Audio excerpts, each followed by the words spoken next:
Yo! Okay, so let's see. Is everything working okay now? I don't know what happened there, but I was just changing the options. Controller was going wild, and then I exited the options and everything just froze. Couldn't open my task manager or anything, but hopefully we're okay now. Let's get back into the motel. What's up, everyone? Fergatronus, how's it going? Vlad, thank you for gifting a sub to SB32 as well. Cheers. Salami with the 51 months. Thank you. Welcome back, everyone. I think we can finally get this show on the road now. Let me just get my Streamlabs ready. Tsukiyomi as well, if you were there. Thank you for the 8 months. I think you resubbed while I was dealing with those tech issues. Thank you for the 8 months, man. Syncratic with the 14. Cheers, guys. Whoa. Okay, hold on. We need to go into our options again. Something's not right.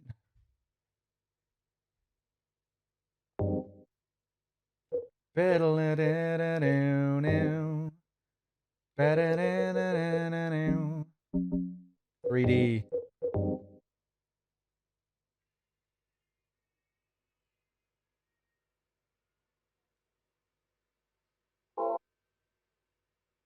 There we go. That's more like it. Heather's character model is great, isn't it? So detailed. I really love that scene that we got at the end of the last stream when they're in the hotel room when she's just sitting on the bed talking to Douglas. Her facial expressions are so good there.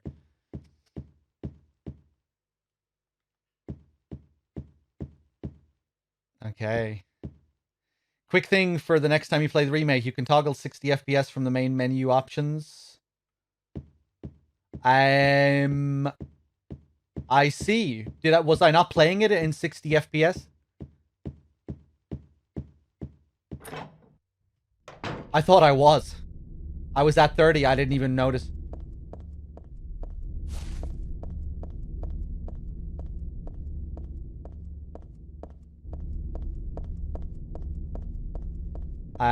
Cool. I'll change it next time.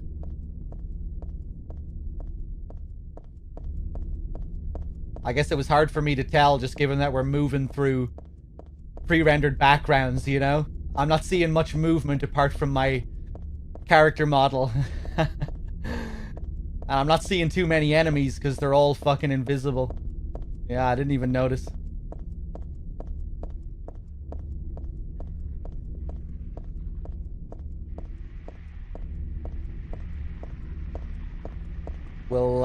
Yeah, we'll turn it up to 60 next time.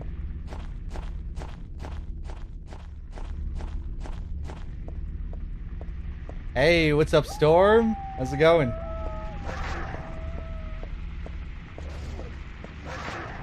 Was this Xbox 360? No, but this PS2. It released on the original Xbox as well, didn't it? I'm playing it on PC, but this released in 2003.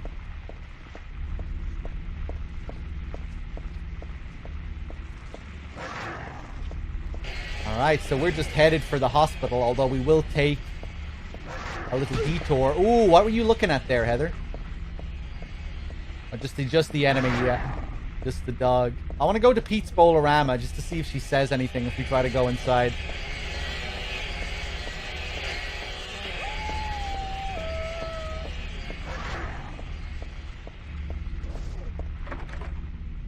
Nothing. Actually, I wanna walk up here as well, just to see what happens. I can't remember. I know Rosewater Park is shut. Ah, they don't even let you walk up. Yeah, you're quite restricted when you get to the town.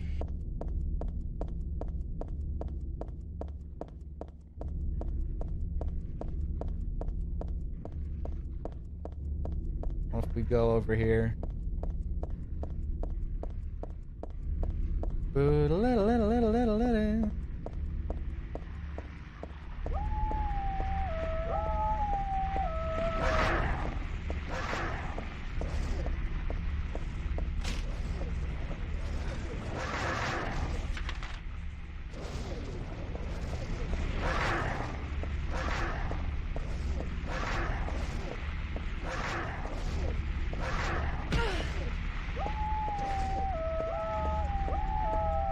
I 3 didn't get an Xbox port, really.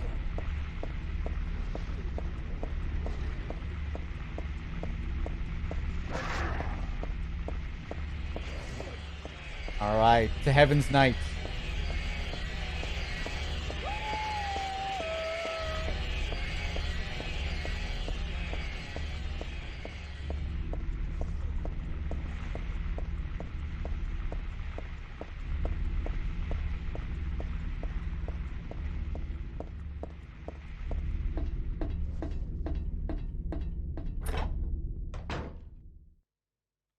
But sadly, we don't get the music.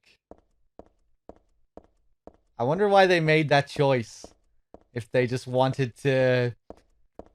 Maybe they thought it would undermine how special it was in Silent Hill 2.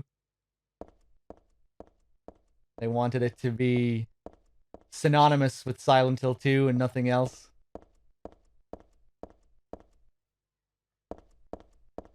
Does look more detailed, though, slightly, compared to how it looks in 2. I think, anyway. It feels like it. Everything just looks a bit more polished.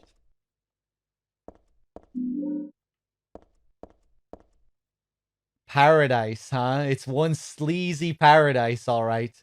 But it's better than the paradise that Claudia is talking about. Well, anyway, this isn't exactly where I want to hang out.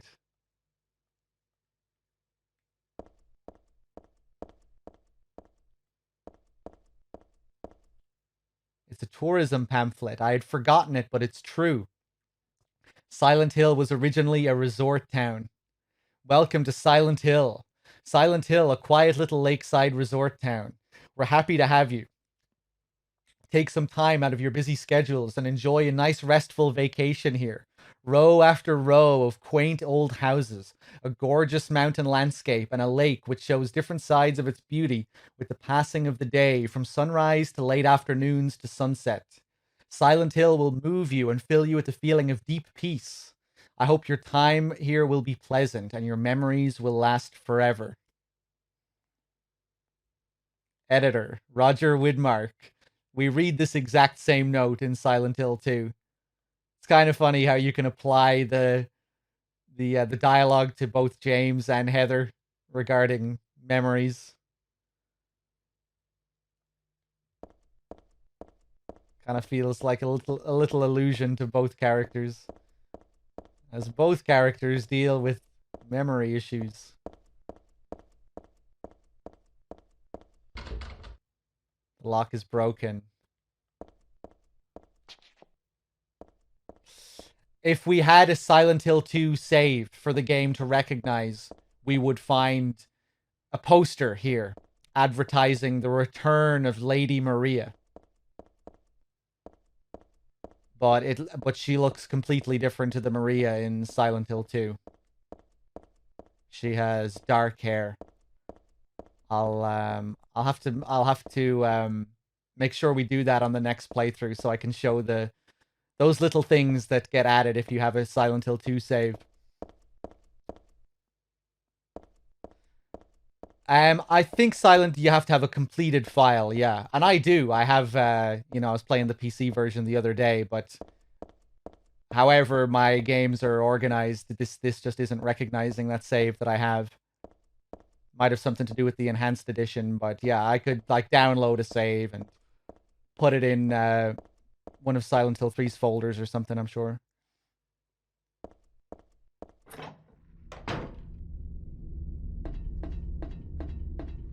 But yeah, I always thought that was interesting. I thought maybe it was trying to imply that there was a real Maria who worked in Heaven's Night at one point, and maybe the Maria in Silent Hill 2 is partially based on her. Kind of like what they do with Pyramid Head, how Pyramid Head is modeled on the old executioners of the town. That Maria, another of the town's creations, was also based on something that did actually exist at one point.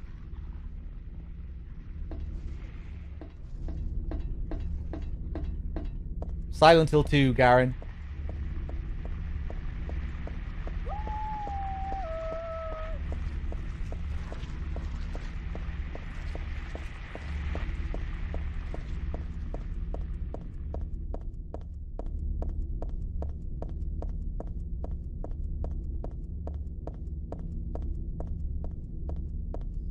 Okay, we have arrived. I haven't played Shattered Memories. I haven't played any of the Western games.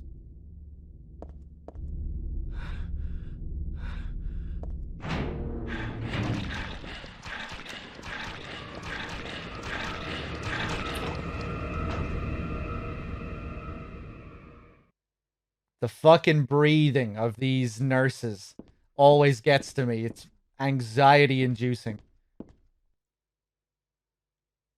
But we're just going to run straight into this room. This is where we get our map. So, same hospital from Silent Hill 2. Same layout. And as I was saying yesterday, when you get here, you might think, oh, this is a little bit disappointing, you know? Just, we're reusing the same hospital from Silent Hill 2. It might come across as a bit lazy.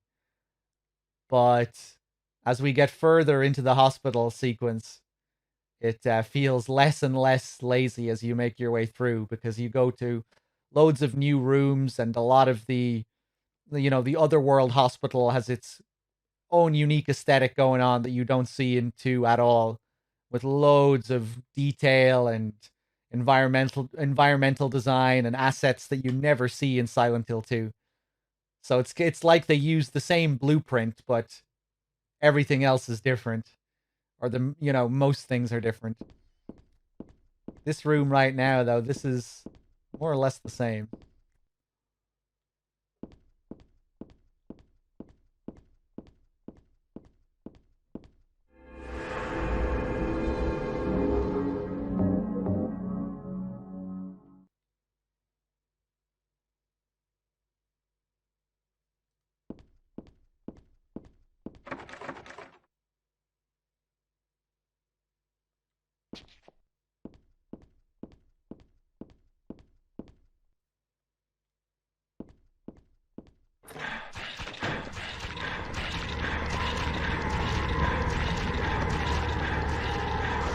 Hello.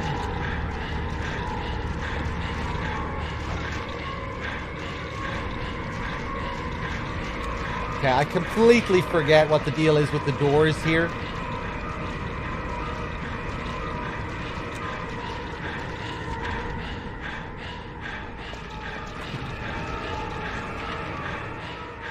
The stress.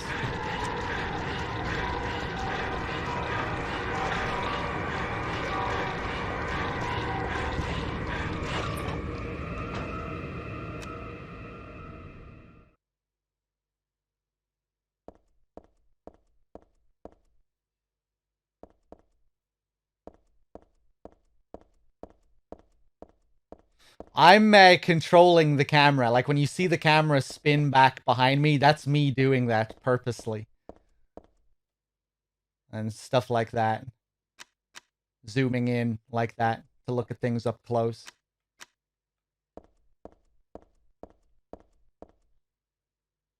There's stuff written on the whiteboard, but none of it really matters to me. We read this in Silent Hill 2 to get one of the keypad codes. It's a medical record or something. It's for this Leonard guy. Could this be the same Leonard that Vincent was talking about? Room S12, presenting mild audiovisual hallucinations. Emotional instability, obsessive ideas. Suspect mild schizophrenia. Will continue observation. Basically calm and cooperative with a strong sense of justice. However, according to reports, becomes very violent when overexcited. The other one is for Stanley Coleman. Room S07. Usually passive and cowardly, also egotistical. Sometimes shows and acts on obsessive attachment to a particular woman. This has caused violent incidents. Use caution.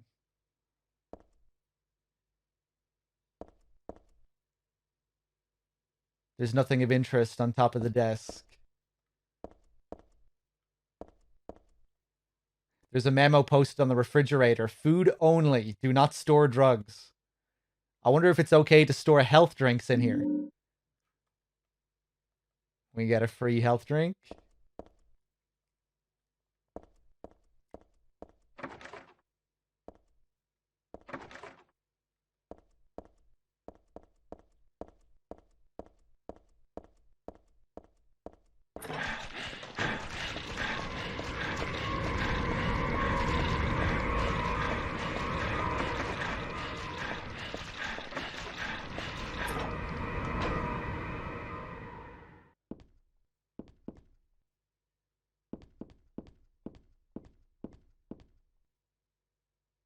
A notepad and a little doll. Let's look at the doll first. There must have been kids here too then. I played with dolls like this when I was a child too. It really takes me back.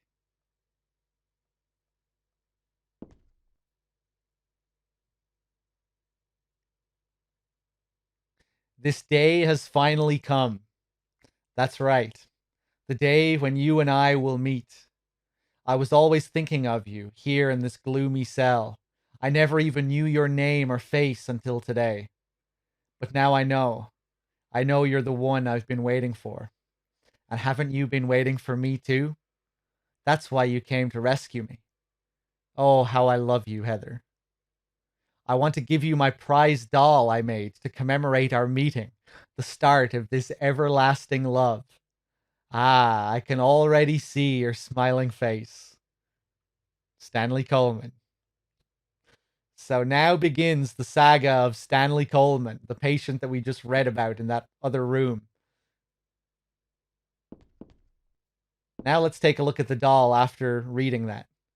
Disgusting. I won't touch that with a 10-foot pole.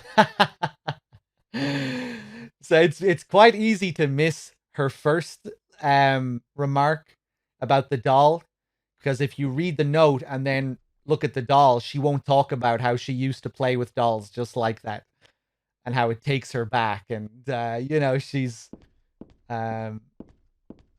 she doesn't realize what's going on.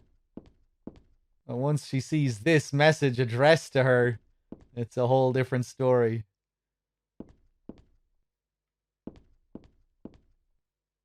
It's just a flower pot. Nothing special.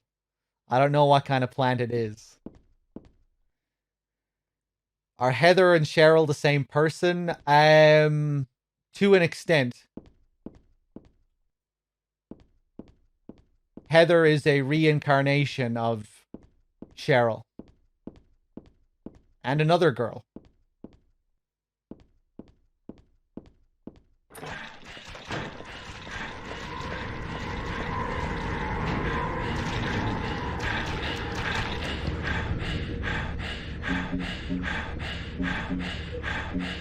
How much handgun ammo have I saved up? This breathing, man.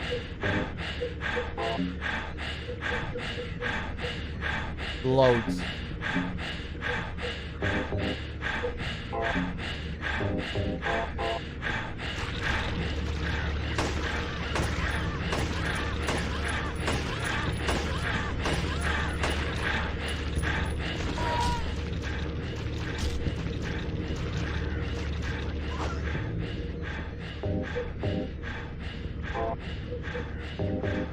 Fuck it. Let's break out the katana.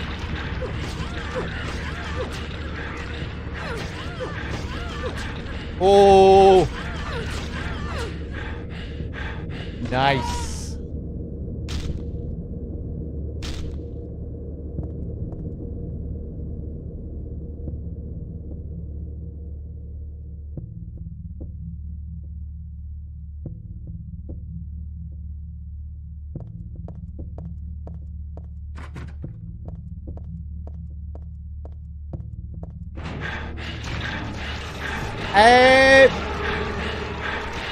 Yeah, I think we're just gonna leave that room.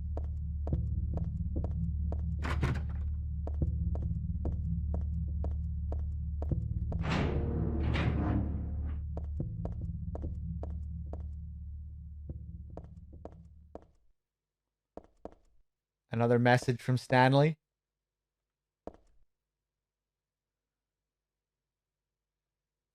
The organization has me shut up in here. They mean to break my will, to make me forget about all that. But I'll stay sane even if they throw me in here with the lunatics. How about if I stick this to the wall? That would be worthless. You can peel it off, can't you? With that junk those nasty wenches won't stop using.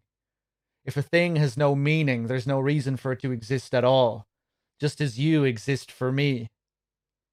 But why haven't you taken my doll with you? Ah, my gift must have embarrassed you. How cute you are, Heather. Stanley Coleman. So he wrote this after we read the first note. Where are you, Stanley?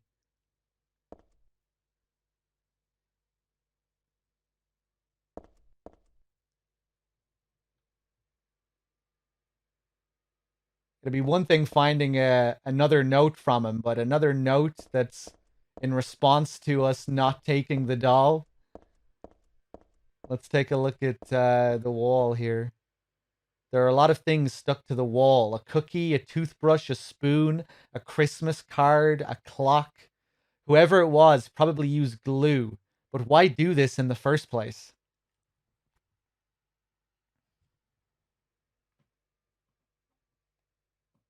There's a key glued to the wall. I'd love to take it with me, but it's really stuck tight. I can't even pull it off.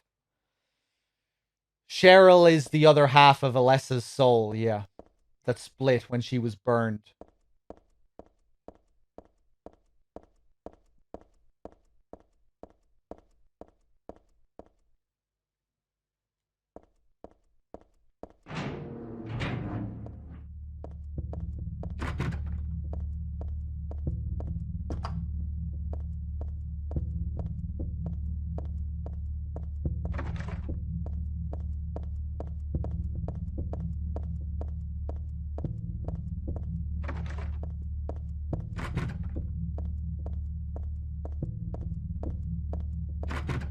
Can't go in there.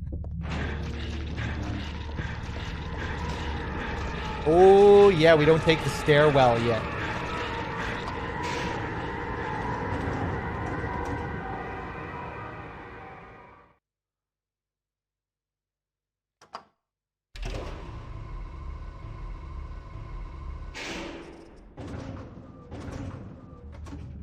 Hold on 1 second, guys.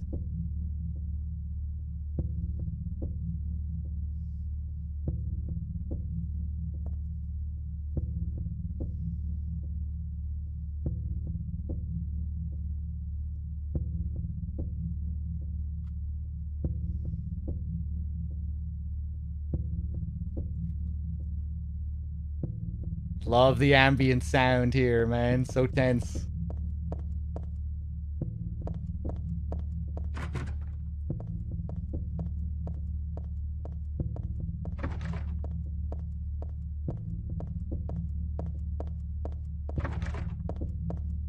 Ah, look what we have. Another message.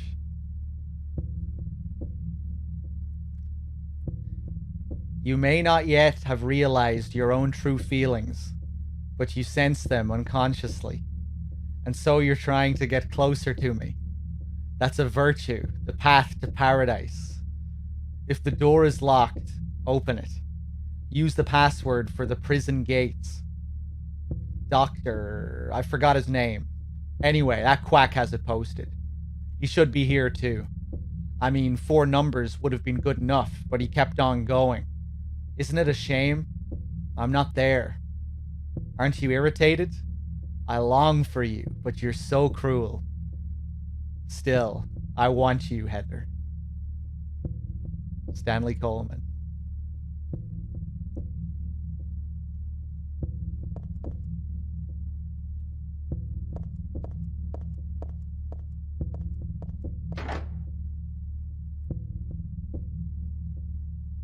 Keypad again. There's a typewritten memo posted here. What's this supposed to mean? Pure eyes, blue like a glassy bead. You are always looking at me, and I am always looking at you. Ah, you're too meek, beautiful, unspoiled. Thus I'm so sad I suffer, and so happy it hurts. I want to hurt you and destroy myself. What you would think if you knew how I felt. Would you simply smile, not saying a word? Even curses from your mouth would be as beautiful as pearls. I place my left hand on your face as though we were to kiss. Then I suddenly shove my thumb deep in your eye socket, abruptly, decisively, like drilling a hole. And what would it feel like? Like jelly? Trembling with ecstasy, I obscenely mix it around and around. I must taste the warmth of your blood. How would you scream? Would you shriek, "It hurts! It hurts!" as cinnabar red tears stream from your crushed eye? You can't know the maddening hunger I felt in the midst of our kisses. So many of them I've lost count. As though drinking in your cries, I bring my hopes to fruition, biting your tongue, shredding it, biting at your lips as if tasting your lipstick. Oh, what euphoric heights I would reach, having my desires fulfilled like a greedy, gluttonous cur. I long, too, for your cherry-tinted cheeks, tasty enough to bewitch my tongue. I would surely be healed, and would cry like a child. And how is your tender ear? It brushes against my cheek. I want it to creep up to my lips so I can sink my teeth into its flesh.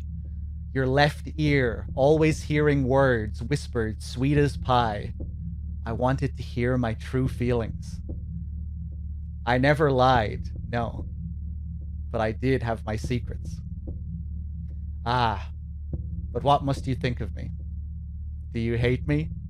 Are you afraid? As though inviting you to the agony at the play's end. If you wish, you could destroy me. I wouldn't care. As you wish, you may destroy me. I wouldn't care.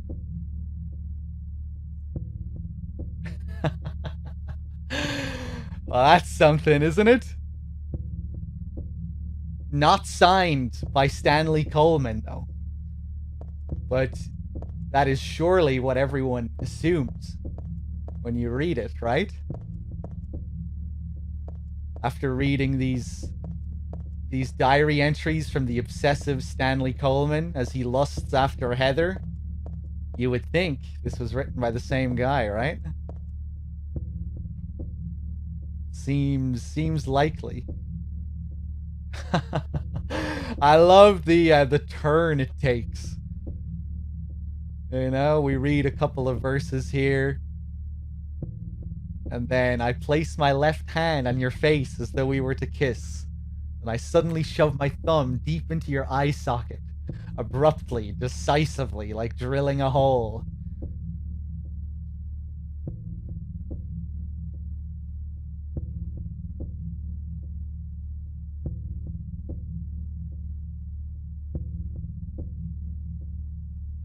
Messed up. But the real crazy thing about this is that this is a puzzle. This is a puzzle for the lock that's right beside us.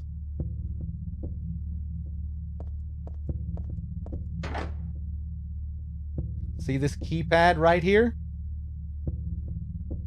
What's the answer? The answer is right here. Right here.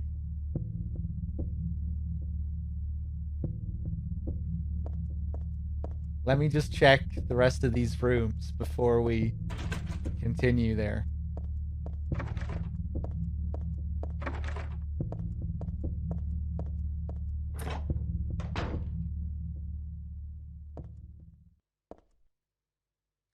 It's a fashion magazine. I'm not interested right now. Is Jack still up here? Yeah. With his very James Sunderland-esque haircut. Actually, maybe more Leon Kennedy-esque. Still, he kind of reminds me of James. Especially when you're playing Silent Hill 2. There's nothing else interesting in the locker.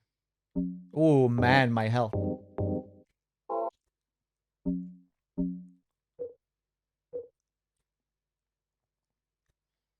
Nail polish remover. This takes off nail polish. I found it in the women's locker room. And perfume. This stuff smells a little strange. So the perfume is something that you'd never really want to use, right? The perfume makes it easier for enemies to track you. Isn't that right? But it's interesting how you can use and equip.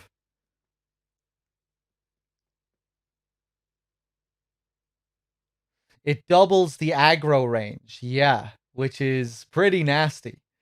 Maybe it's something that you might want to use if you're going for the alternate ending, where you have to kill a certain amount of enemies.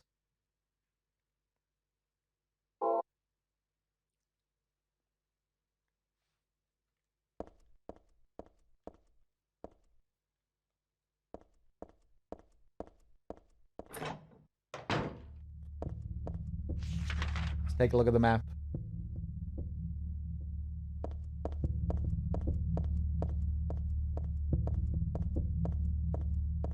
But yeah, back to the puzzle. We have to figure out a code by looking at this. And the key to figuring this out is realizing that, well, first of all, that he's talking about what he's doing to her face. When we get to this point. Left hand on your face, deep into your eye socket. And what would it feel like? Trembling with ecstasy. How would you scream? Your mouth. A cinnabar red tears drip from your crushed eye. Biting your tongue. Biting at your lips. Your cherry tinted cheeks. Your tender ear. So he's going through all her facial features.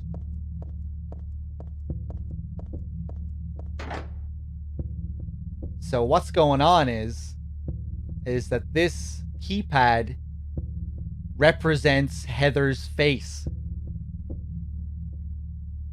This is Heather's face. This is Heather's right eye. This is Heather's left eye. This is Heather's right ear. This is her left ear. This is her nose in the middle. That's her mouth down there, where her tongue gets shredded. And these are her cheeks, 7 and 9.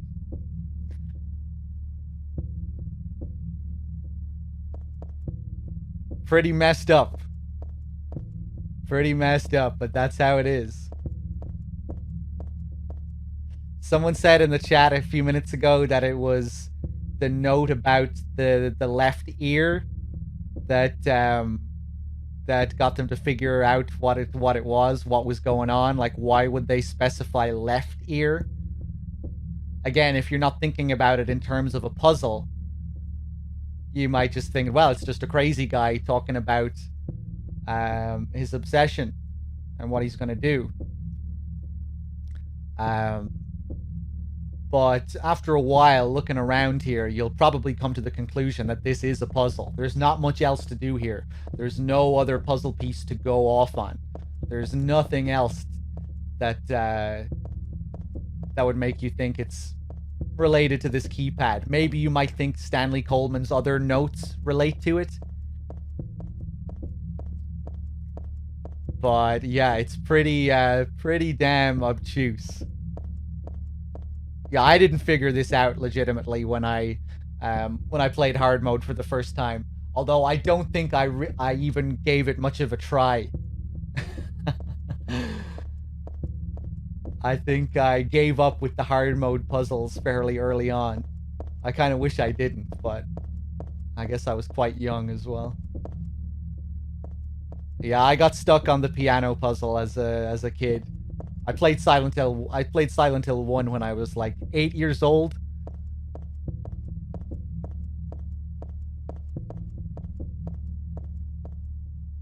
But let's take another look through this now with the knowledge that the keypad is her face. So pure eyes, blue like a glassy bead.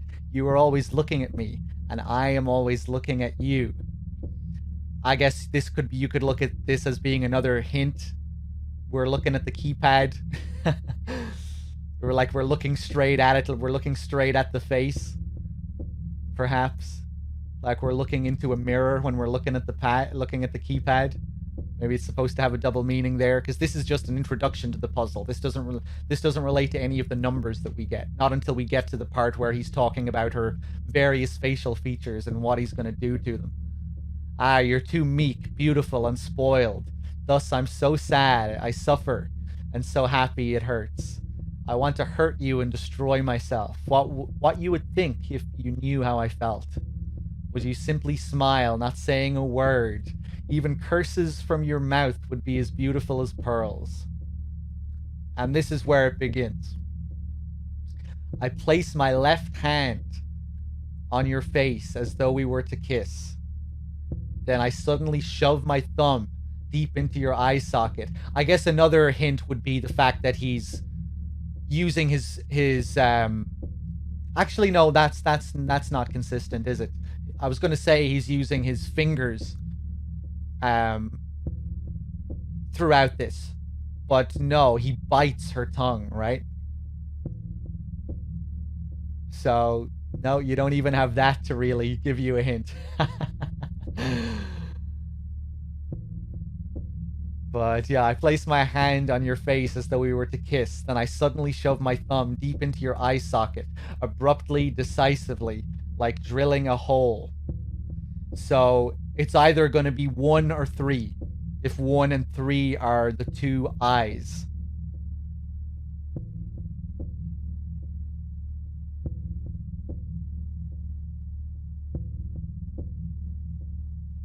And you could probably come to the conclusion that it's 1 instead of 3 because he's using his left hand. His left thumb. It would be a bit more awkward if he, if he used his left thumb to gouge out her left eye rather than her right eye. So probably 1 here. And what would it feel like? Like jelly? Trembling with ecstasy, I obscenely mix it around and around. I must taste the warmth of your blood. How would you scream? Would you shriek? It hurts, it hurts. As cinnabar red tears stream from your crushed eye. And this is another crazy part of it. The blood streaming down her face connects to it. They're not tasting from the eye socket, licking the tears from her cheek, or licking the tears from her ear. Even I'm forgetting how this works now. But I think that's it. Hold on, let me go back to this and look at this again. Pure eyes, that's just the introduction. I place my left hand on your face as though we were to kiss, and I suddenly shove my thumb deep into your eye socket, abruptly, decisively drilling a hole. Yeah, I think it's when the code is synonymous with the taste, right? Every time he tastes her blood, that's when you get the number. So when he shoves his thumb into her eye, that doesn't signify that the first number is 1. It's when he licks the blood that signifies the number, I think. And what would it feel like? Like jelly, trembling with ecstasy. I obscenely mix it around and around. I must taste the warmth of your blood. How would you scream? Would you shriek? It hurts, it hurts. As cinnabar red tears stream from your crushed eye.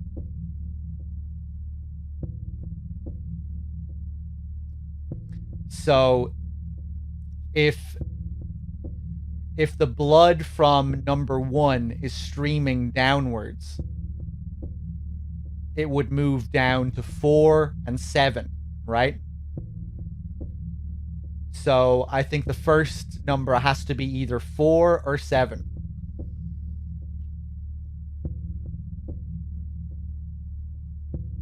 You can't know the maddening hunger I felt in the midst of our kisses, so many of them I've lost count. As though drinking in your cries, I bring my hope to fruition, biting your tongue, shredding it, biting at your lips as if tasting your lipstick. I don't think there's any real ambiguity here regarding what the second number is. It's her mouth. It's her mouth, lips, lipstick. That's all the same. That would be number 8 at the very bottom, between 7 and 9, between the two cheeks. Oh, what euphoric heights I would reach, having my desires fulfilled like a greedy, gluttonous cur. I longed, too, for your cherry-tinted cheeks, tasty enough to bewitch my tongue. I would surely be healed and would cry like a child. So now he's going for the cheeks, so it must be either 7 or 9. And I don't think there's any way to tell which one it is. You just have to, just by process of elimination, figure out what the third one is. It's either 7 or 9. It has to be the cheek. And how is your tender ear? It brushes against my cheek. I want it to creep up to my lips so I can sink my teeth into its flesh. So this again has to be one of the ears, right? 4 or 6.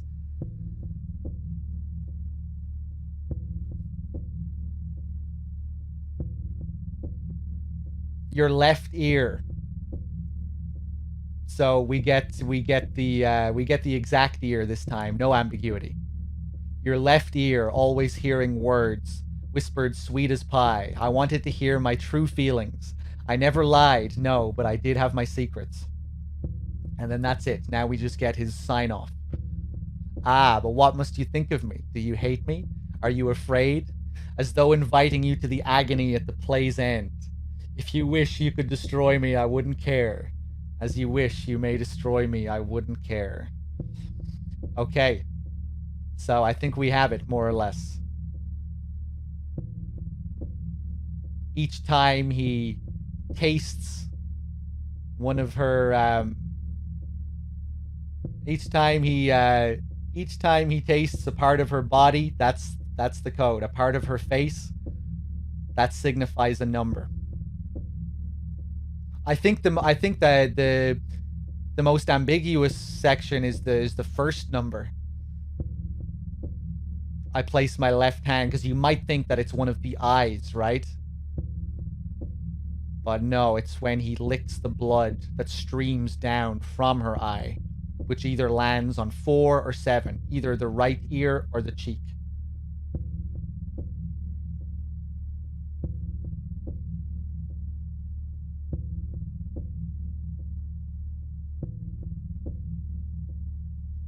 And there are several verses detailing that first number that lead to the first number. Then after that, it gets a lot more simple, you know? It seems like, anyway. Biting the tongue, shredding it, and we're just left at that. That's easy. Once you figured out that the keypad is her face, anyway, that's not so difficult to figure out. Once you realize what you're supposed to do. Okay. So, the first number was the blood that dripped down from her right eye to either 4 or 7. I think it's 4. The second one was the tongue, which was easy, biting it, shredding it. Number 8 at the very bottom next to the 2 cheeks. Then it was the cheeks after that, which has to be either 7 or 9. Let's go for 7. Then it was the tender ear, and he did specify which ear, left ear, so number 6, if we're looking into a mirror at Heather's face. And then...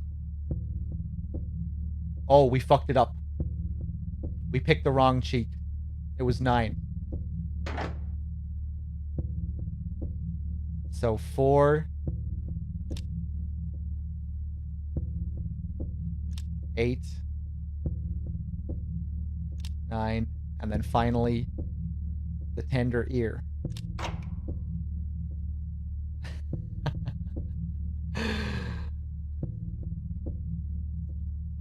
There's it. There it is. Easy. Easiest puzzle in the world.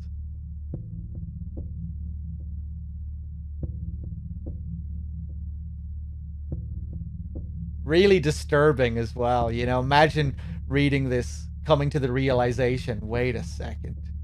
The keypad is her face.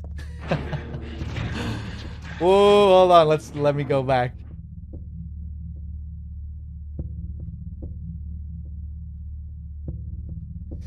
I was, is Dave in the chat? Dave did his first playthrough of this game on Twitch a while back, and he played on hard riddle mode, and he did really well with some of the puzzles. He solved most of the puzzles in the game legitimately. Got some, like, brief hints and bits of information, like regarding the Shakespeare stories. The game expects you to come in with knowledge of Shakespeare. So he looked up, you know, some of the synopsis online just to get a gist of some of the stories so we could figure it out. But I think he figured this one out fairly quickly. I think it took him a couple of hours to get the Shakespeare puzzle. But I think he might have figured this one out fairly quickly. Funnily enough, the safe puzzle in Silent Hill 2 took him longer than most of them. But that was a unique case. That was just because he went insane and started completely overthinking it. Which, you know, which can happen. But I'm pretty sure he figured this one out fairly quickly. You know, it might seem really, really insane, but you could see someone, you know, getting it.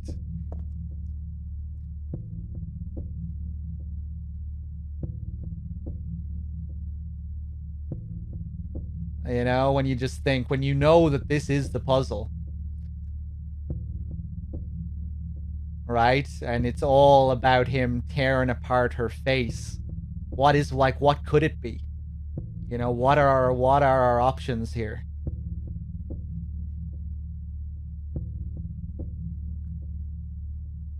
How could we glean numbers from this? How do these verses equate to a code? Has to be related to what he's doing here. To how how he's describing her face. That must equate to a code.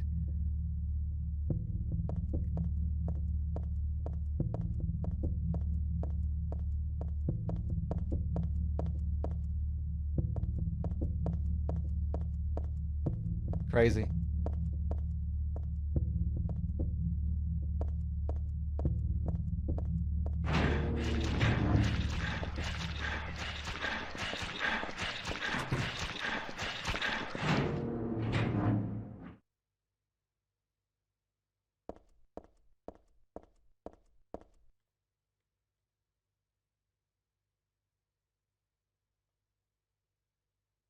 Start time is my key.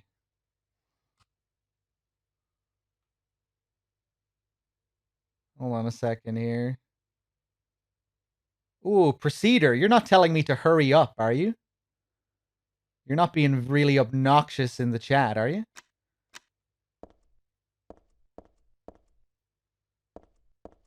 That's bad form.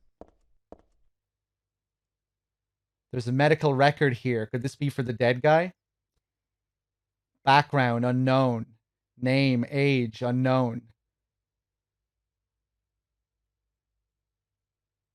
Not admitted patient. Found in poor mental state on hospital grounds and temporarily installed in room M4 at chief's discretion.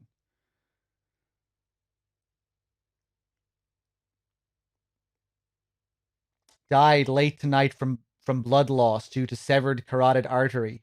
Was grasping own kitchen knife in right hand. Assumed this was cause of neck wound. Possible suicide, but wound angle suspicious. Sent to second floor treatment room for further investigation. Have received no proof or corroboration of event from patient residing in same room. Have not notified police. However, for future necessity, leave victim's bed and effects intact. Room M4.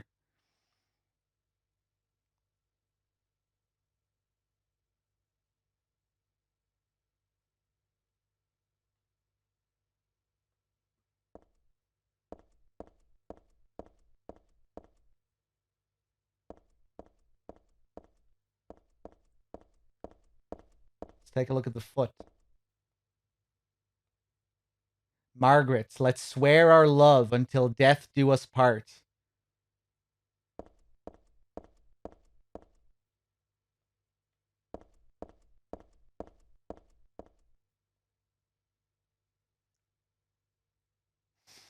Just not going to answer the question, Procedure?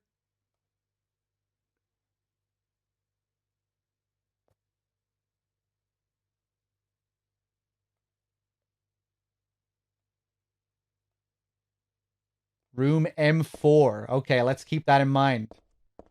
When you were saying nobody cares and posting dancing emotes, I was assuming you were talking to me, telling me to hurry up because I was talking in detail about the puzzle.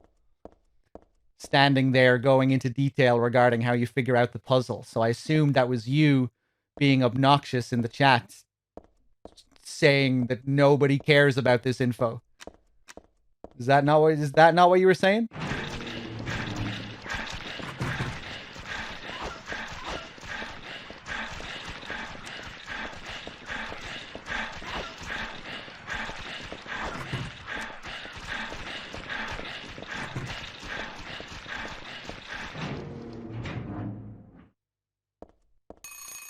Because I'd like to know who you were responding to if it wasn't me.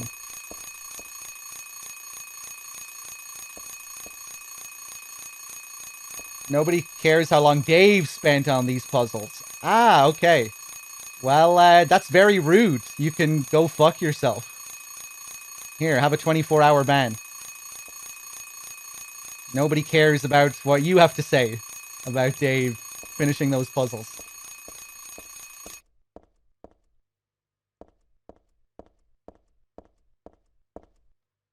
That's just very rude, man. Being so obnoxious about it with your dancing emote. That's bad form.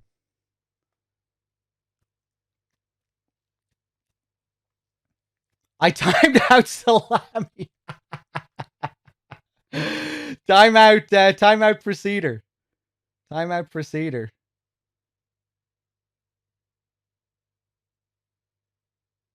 There you go, Proceeder. There you go. Unban Salami.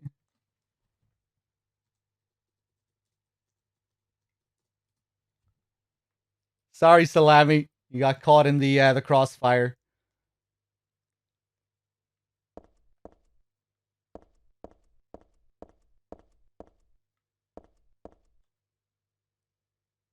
Salami, are you there? Are you still alive? The alarm is already off.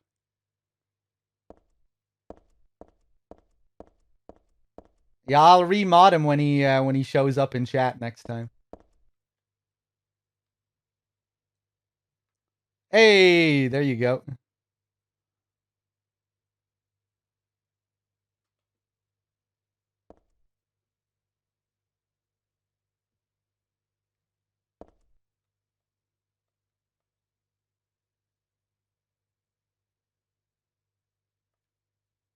There was a tattooed guy on that rumpled bed. Not anymore, though. That alarm clock and filthy bag are his. But don't misunderstand. I haven't done a thing. I didn't hate him, though he was a liar. Shall I write something of my own? On my chest, since I can't cut it out to open. Wait, hold on. On my chest, since I can't cut it open to show you my heart. I love Heather. No, something a bit more forceful. I love Heather isn't enough for what I feel. Oh, what tender emotion this image brings. Stanley Coleman. Hey, what's up, player Bam? Very disappointing, Proceeder. Very disappointing. Thought you were better than that.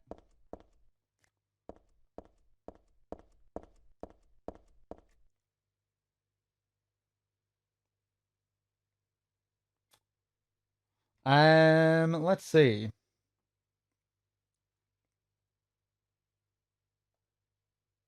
The alarm is already off. Didn't the alarm turn off before I even interacted with it? Because I know you can turn it off manually, but I guess it turns off automatically as well.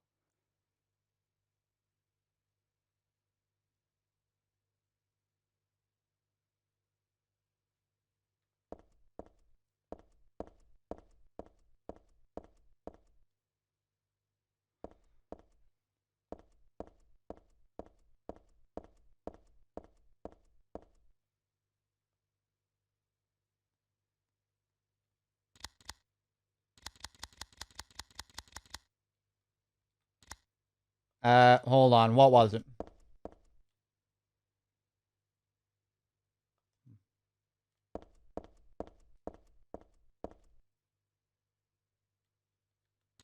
$14. Hey. Instant camera. There's nothing else interesting in the attaché case.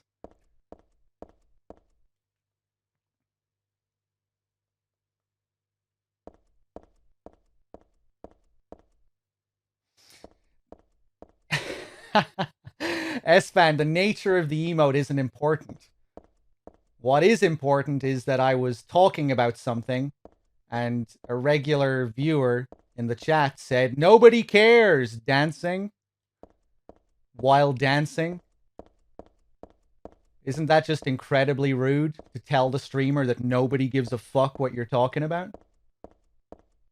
From a regular viewer, isn't that like really like strange, like strangely obnoxious and rude?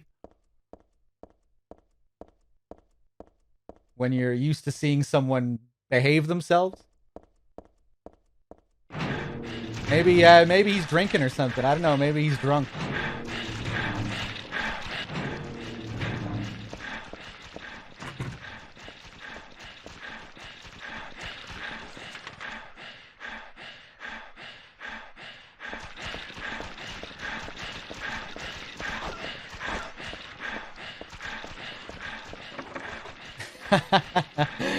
Just post the Otacon emote if you feel that way. Yeah, I guess that emote can be ambiguous, right? Because it gets used when people are just listening.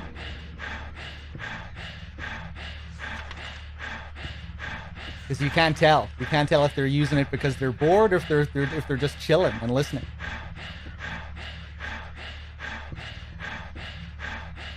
I don't know where I'm going here. I think I'm going back down to the first floor.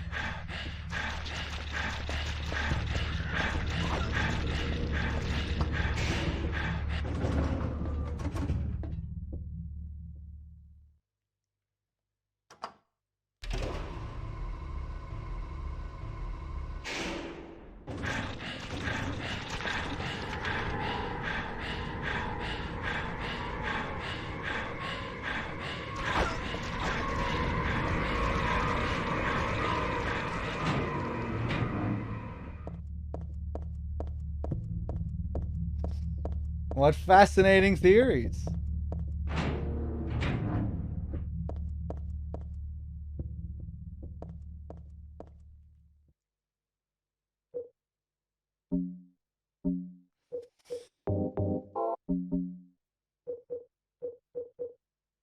Okay, let's use the nail polish remover. The stuff that those nasty wenches won't stop using, according to Stanley. Stairwell key. Who cares about Ito and bacon? And Masahiro's brother, Paul Ito, who we discovered yesterday. Paul Ito lurking in the game.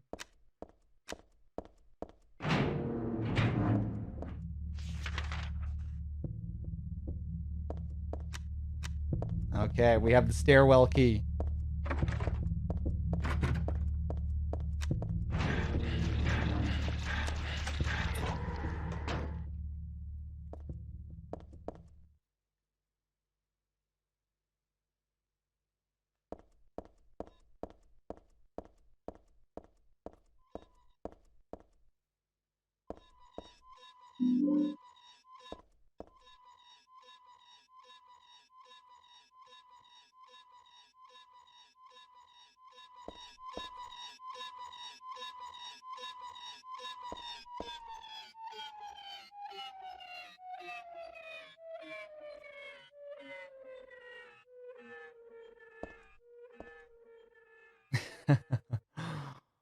It's a wheelchair.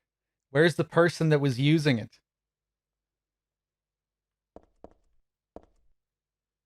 And this stream of blood leading to the elevator and a submachine gun. What happened here? The blood trail. Is that in the game? I'm hearing muffled thuds again, but that could be from my neighbors. Part of me wants to peek in, but then it's a little creepy too.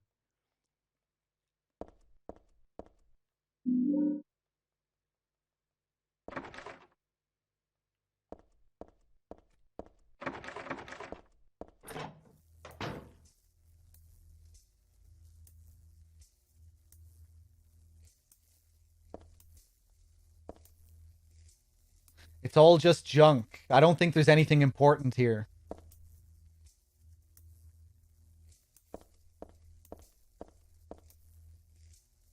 Oh, the light here, man.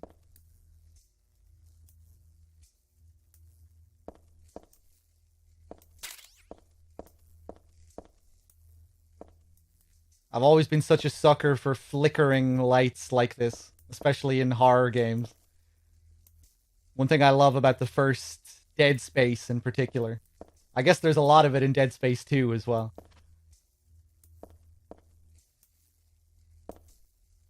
Sin with the 8 months. Cheers. Streaks of blood, as if something got dragged, are continuing on to the back of the shelf. No, it's more like they start from the back of the shelf.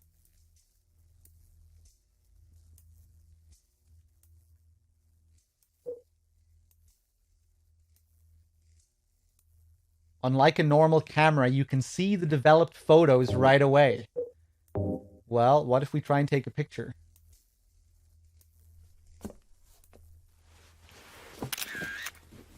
To get a better look. Cool animation. 9612. Okay.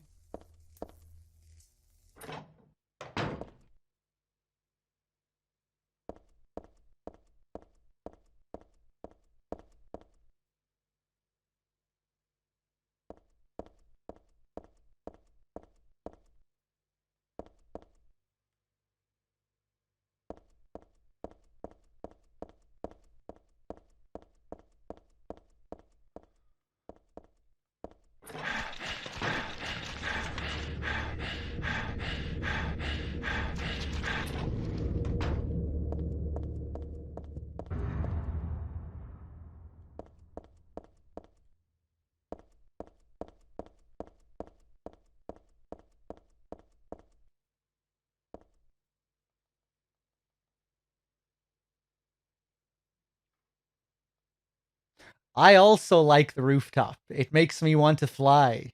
You too? Stanley Coleman. He's everywhere.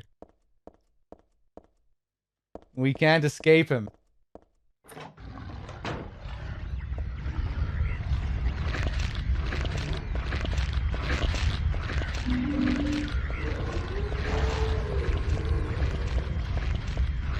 I think that's all we can get here. No pyramid head this time.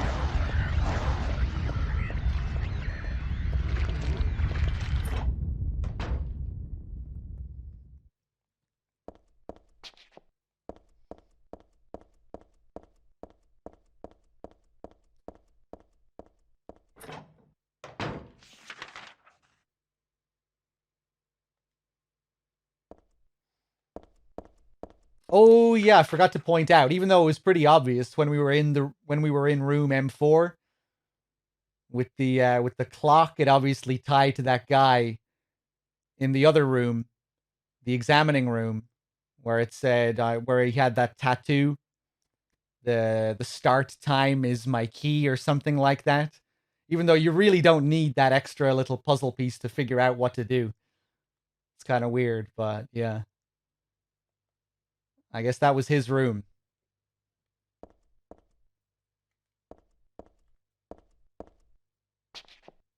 Where are we going?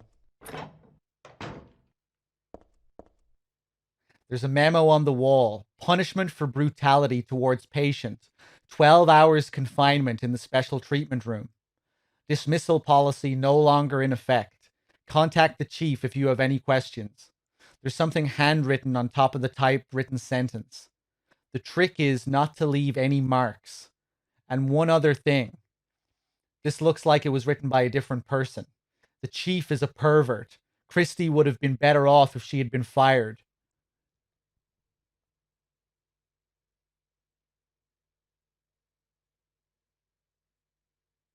A nurse sent to confinement for treatment of a patient. The trick is not to leave any marks. The chief is a pervert.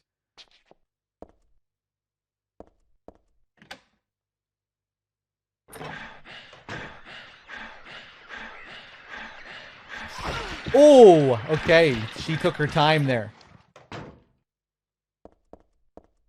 Is that Christie? Ah. Lovely.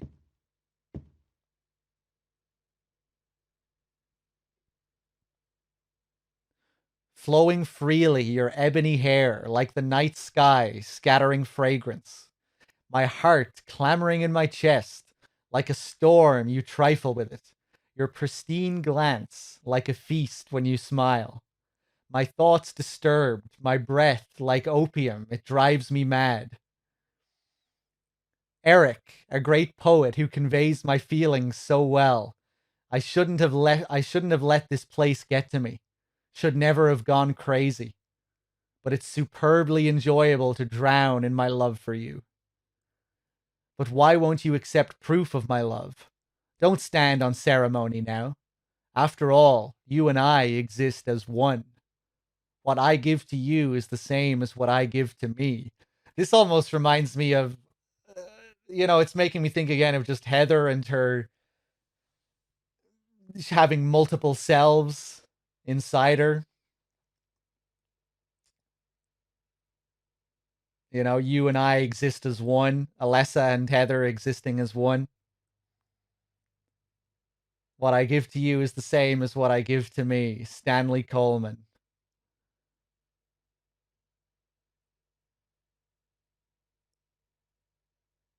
I like how in one of the earlier memos, he claims that he's sane. Like, even if they throw me in here with the lunatics, this is something that he says in one of the earlier memos. But now, I shouldn't have let this place get to me. Should never have gone crazy. But it's superbly enjoyable to drown in my love for you.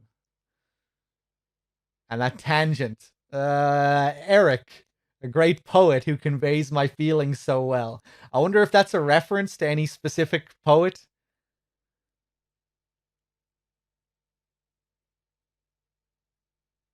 Like a real poet.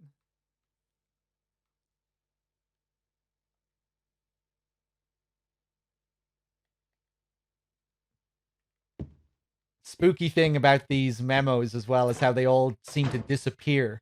I think if we go back into this room now. Yeah, it's gone.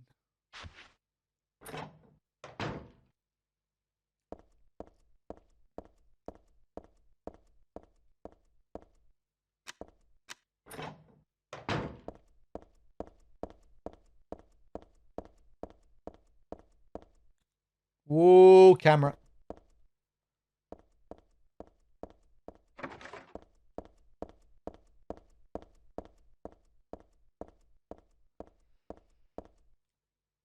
I believe Silent Hill 3 touches on Shakespeare's anthology. It certainly does. It's quite a famous puzzle from this game. It's the very first major puzzle in the game.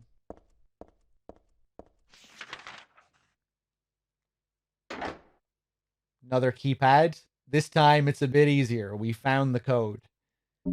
But I forget what it is. Bookstore memo.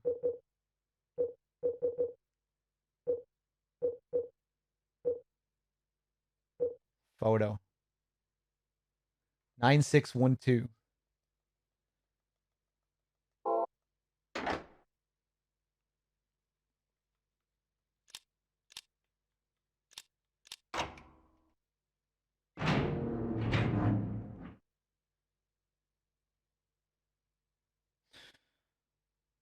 Is Silent Hill 2 in the same universe? It's in the same universe, yeah. But the main plots aren't connected. This story doesn't have anything to do with James and his wife. Or Eddie and Angela and Maria and all those characters. It's a completely separate set of characters and a completely different plot, but within the same world.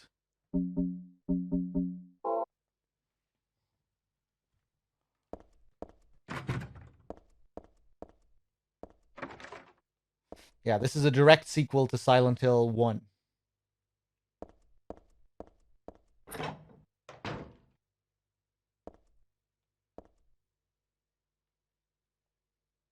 It's a magazine, just some kind of gossip magazine.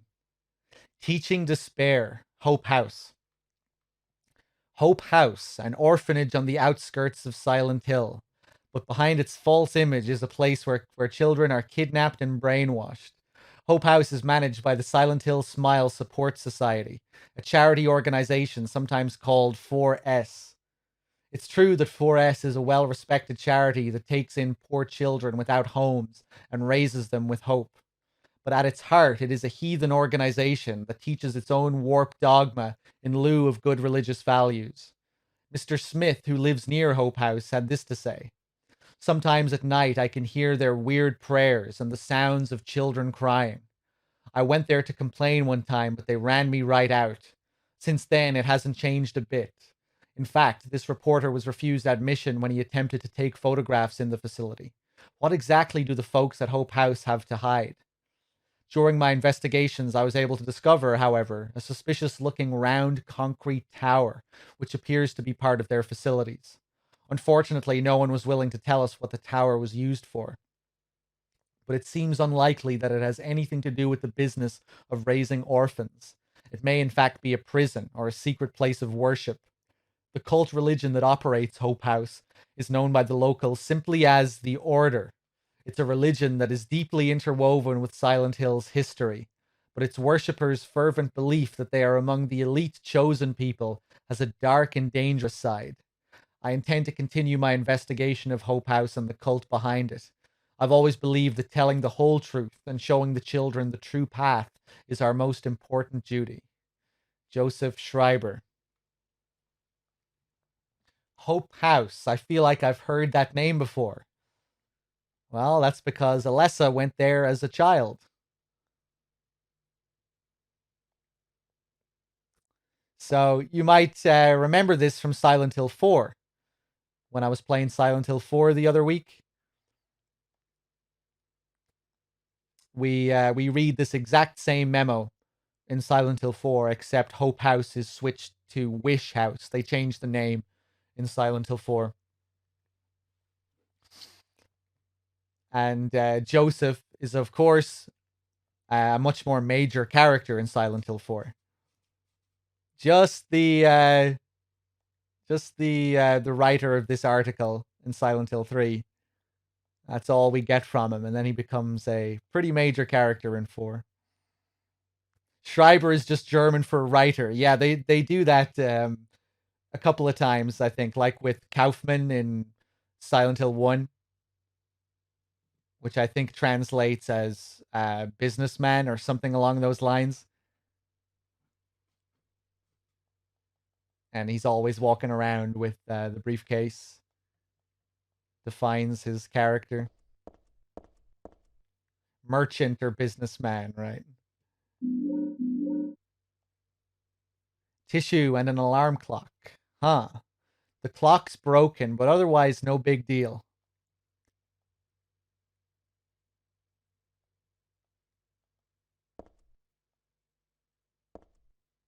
But yeah, Silent Hill 4 was developed alongside 3. So they probably knew, that Silent Hill 4 was probably in the middle of its development when they wrote this. Just the detail they go into about the tower, which is a major location that you visit in Silent Hill 4.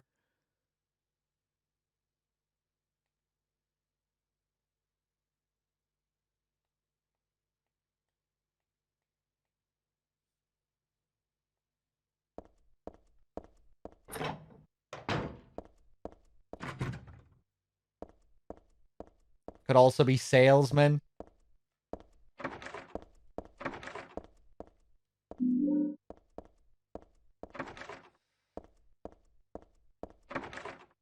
Right, Bob, yeah. Uh-oh.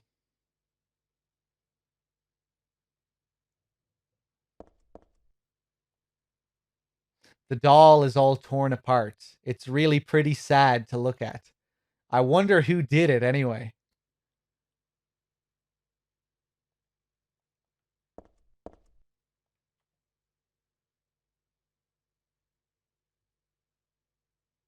That image. Goodbye, Heather. I'm sorry I wasn't able to respond to your love. It's all over. Leonard despises me because I made fun of it, saying it would come to this. If it weren't for his meddling, I would have been able to meet you in just a little while. Then I could have taken you to my world. A world for us alone, more beautiful than this one. And I had been waiting for this day, for today. The day I'd see you, the day you'd save me. Today. Heather, watch out for him. Leonard is no ordinary guy. Farewell. I loved you. Heather, my goddess. Heather, my lover. Heather, my...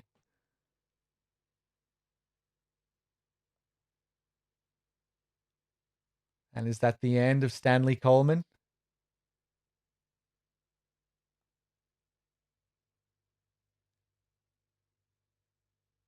So Stanley has some relationship with this Leonard figure that we've been hearing about.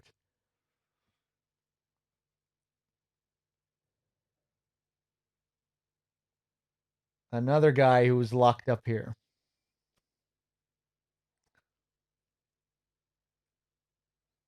If it weren't for his meddling, I would have been able to meet you in just a little while.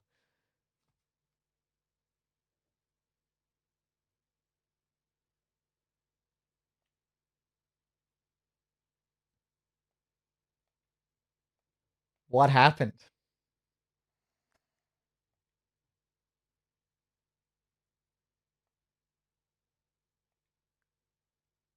Leonard despises me because I made fun of it. Fun of what? Maybe we'll find out.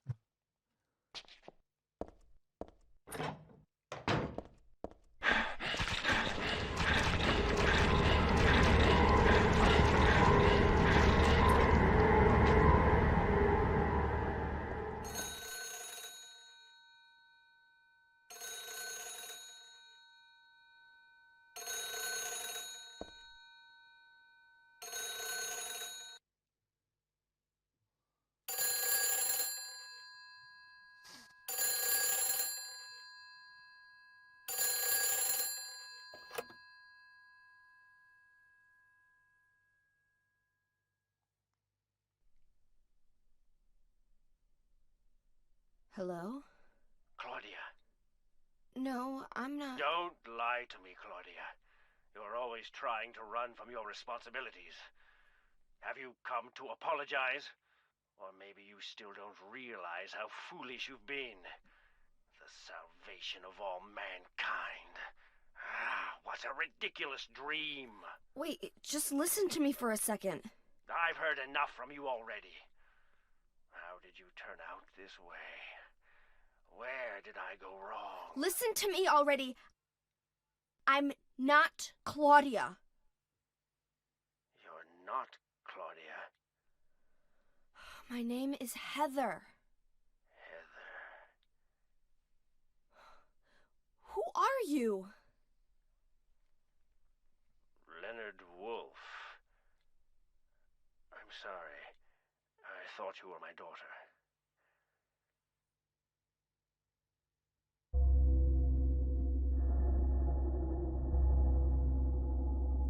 Claudia is your daughter? Oh, so you know her, do you? Are you one of her followers? No, never. When I find her, I can feel the hatred. What? Behind your words, the anger. You plan to kill her, don't you? I'm sorry, but she killed my father. She's a fool, but she's still my daughter. I was going to forgive her if she changed her ways, but I see it's too late. Heather, will you help me? Help you? I'm locked up in here, and I must stop Claudia. Where are you now? I'm not sure myself, but the door is at the end of the hall on the second floor. I think I can be of help to you. I have a seal. Please. A seal?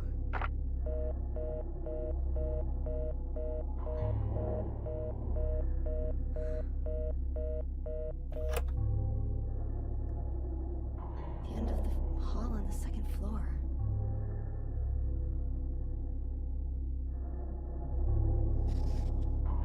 Okay. So now we learn that Leonard is Claudia's father. And quite bizarre that he was assuming that we were Claudia. He rang this phone expecting Claudia to pick up. Which is quite strange in and of itself.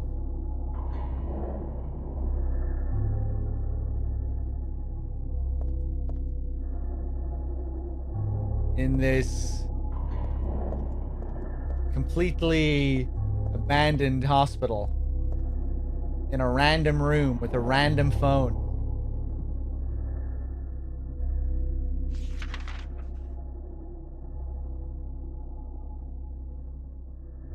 And I wonder what Stanley and Leonard were getting up to.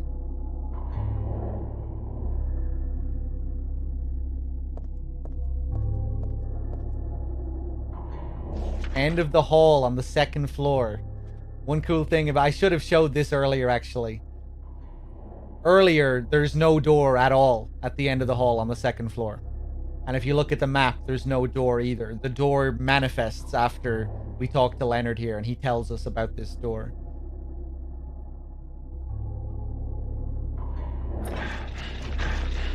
Anything else to find here while we're here?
No map.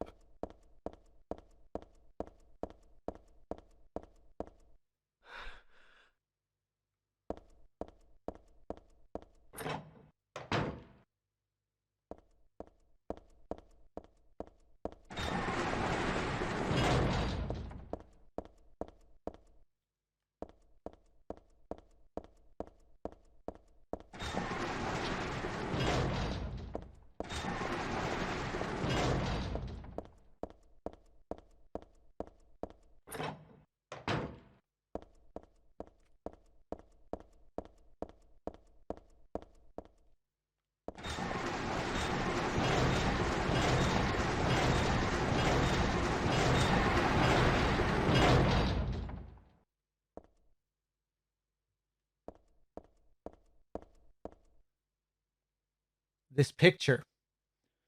This one doesn't make my head hurt when I look at it. But I know this one. It must be...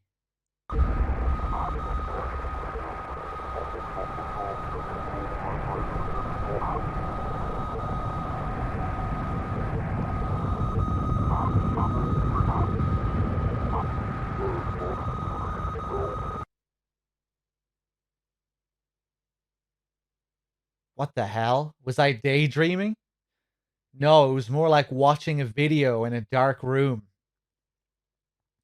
But that nurse, I know her.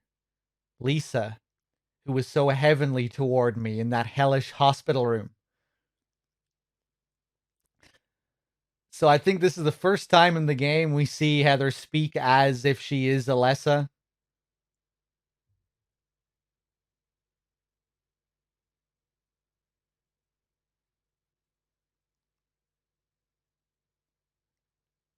She did get a little weird, though.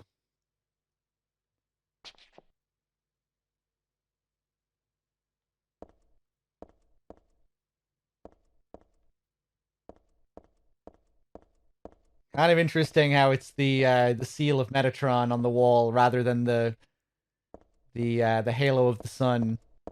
Especially after hearing about Leonard and his seal, because that's what the seal is as well. That same symbol.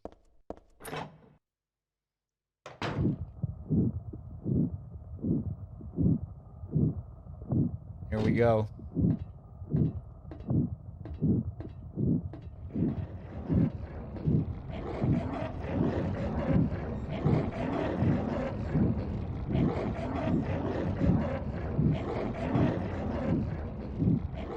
What a wonderful world.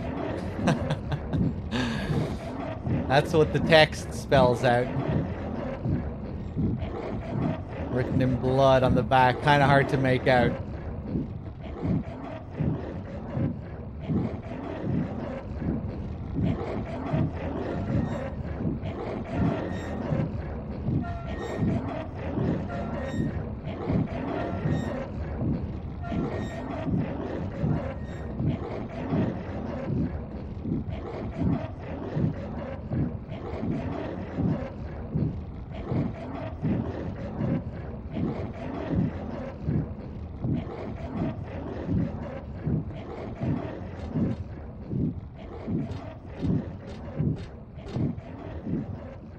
Now, there's something in this next area that's really easy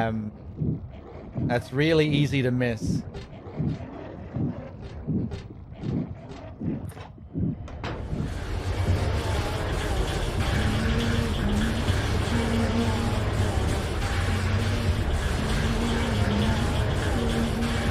See that shit?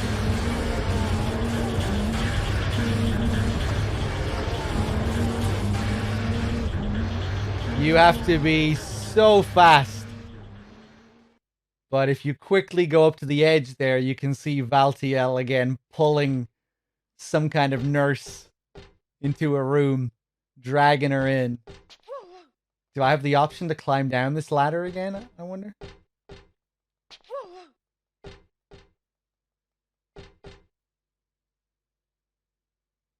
Don't think so. Oh, weird. Do the monsters despawn when I reload the area as well? I didn't know that.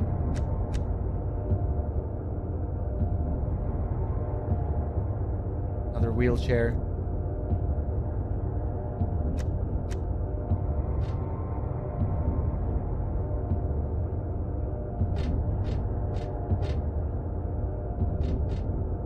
So we finally arrived at the otherworld version of the hospital.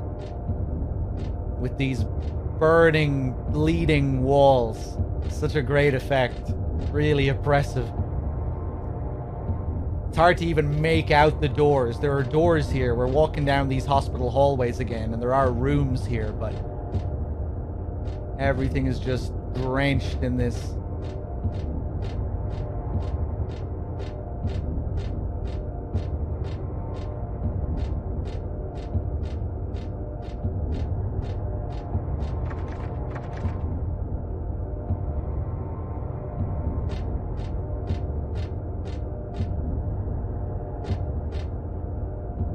I doubt I need to check this out. I like to avoid touching this kind of thing if I can.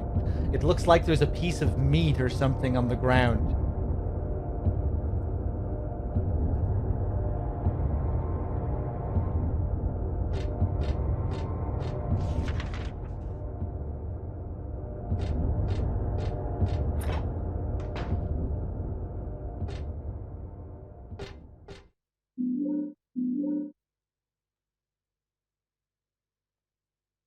The hand outside the window.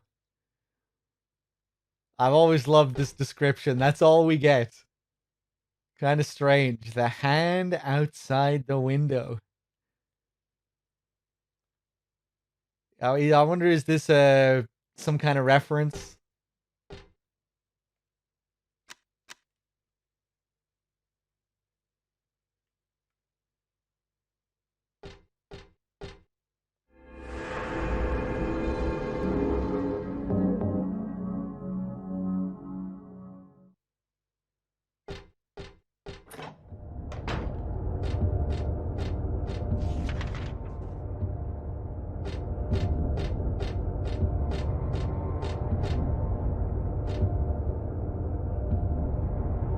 There's a stretcher sort of half shoved into the room. Maybe it was being carried in. Yeah, whatever's on top was being brought in here.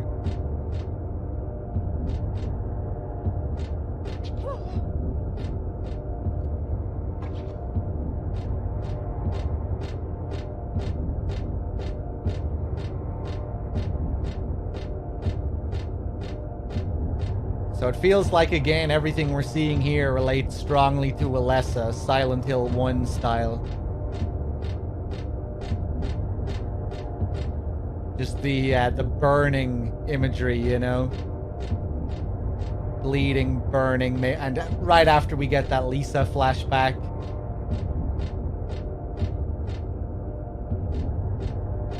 Burned with wounds that won't heal.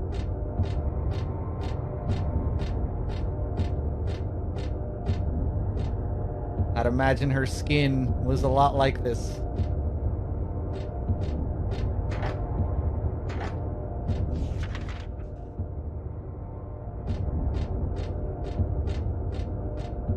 Nothing else.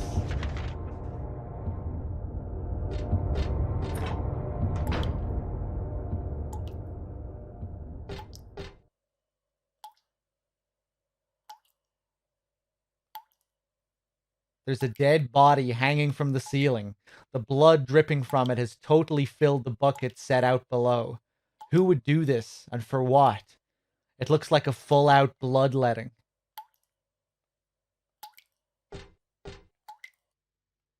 Great camera angle.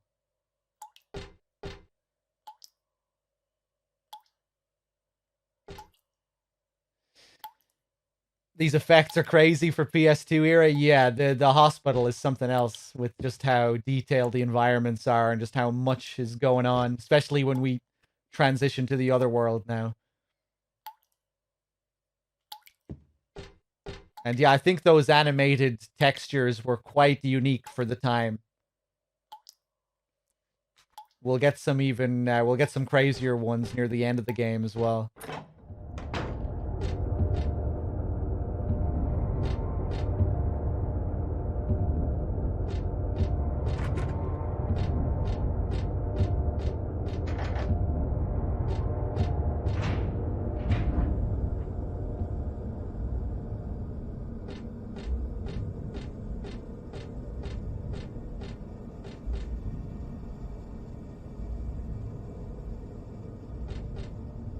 These heat waves or whatever what is it supposed to be? Like some kind of gas? Heat waves? I don't know. We see something very similar when we're climbing the ladder.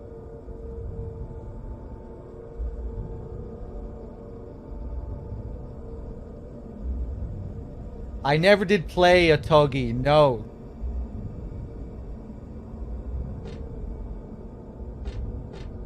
I'd love to though.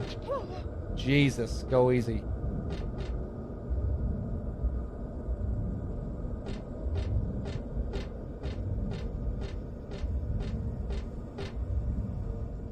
What's behind the curtain? That's the question. Can we see anything at all?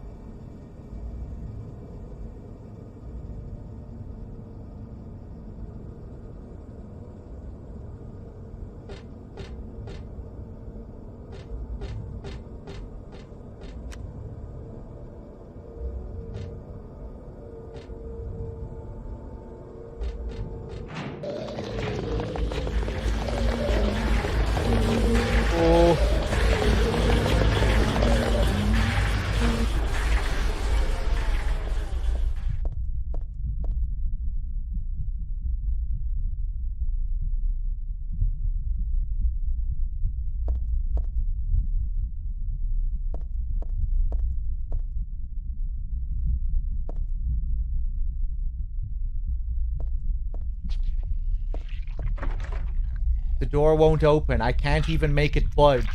What the hell?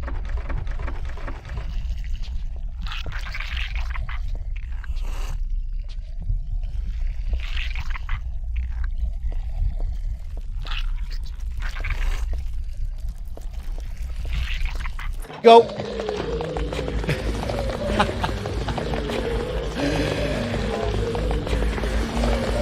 What happens if I try and go back in?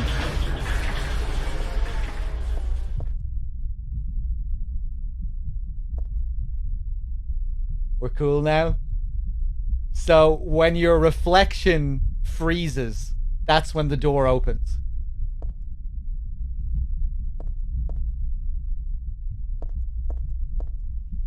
And if you stay in that room, you're dead. Oh god, we're getting the sounds again.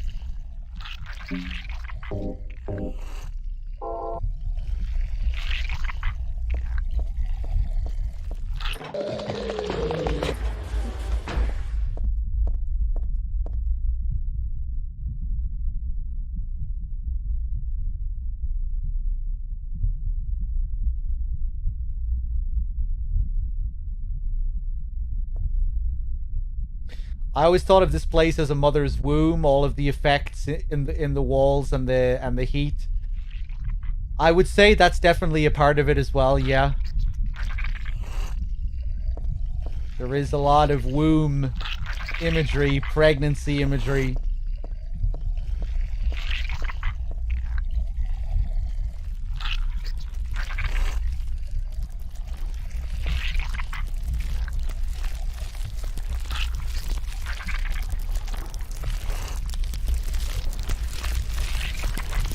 Is this gonna kill me? Can I die now after coming back into the room?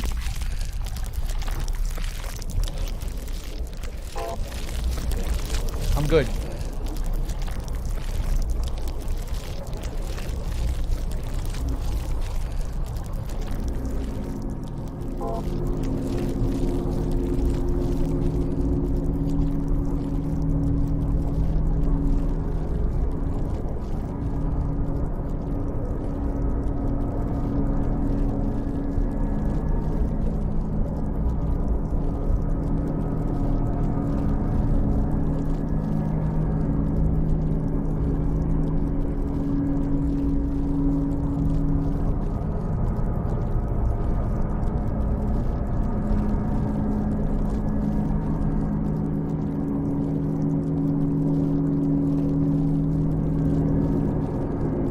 Crazy, yeah. Usually I don't come back into the room.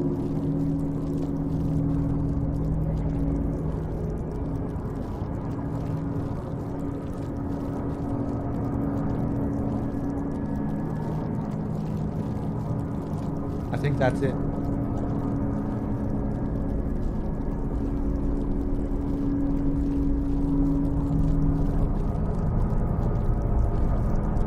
No, I think we're still getting new sounds. Still changing, I think.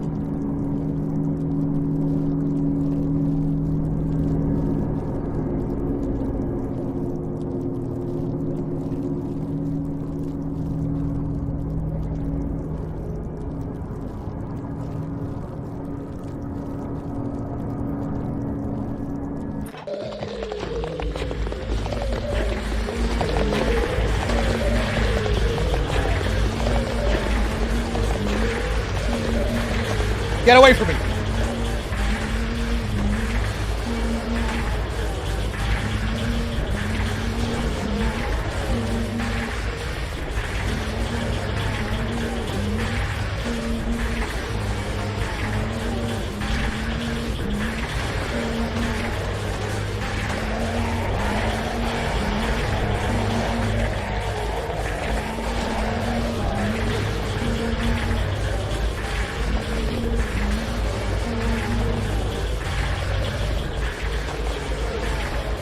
Okay, I'm gonna place down some jerky then.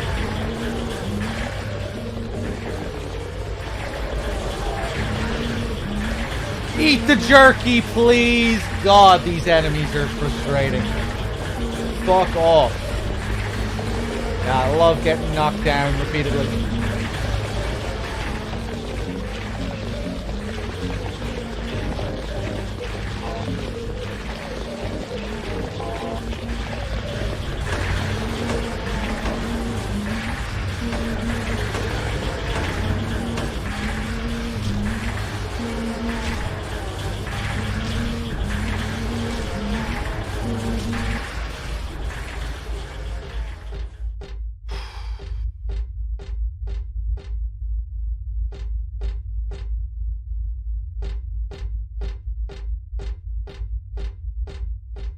Oh no.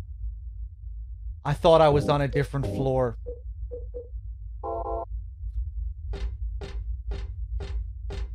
I killed them so I could look around this place in peace.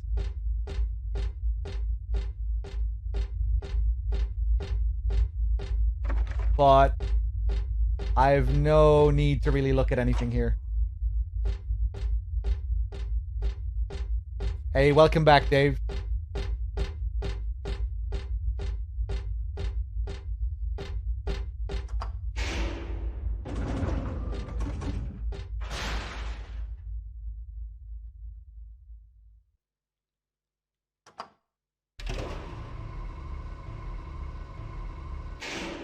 Okay, where are we going next?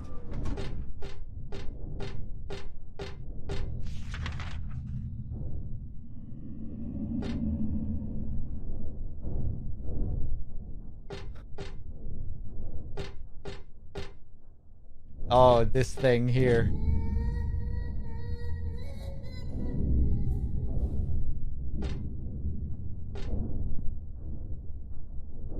Again, these waves, these heat waves, or whatever they are.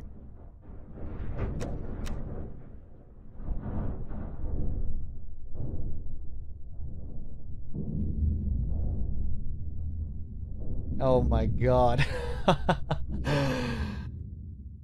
Love how it's hard to make out what's going on, but it doesn't look good.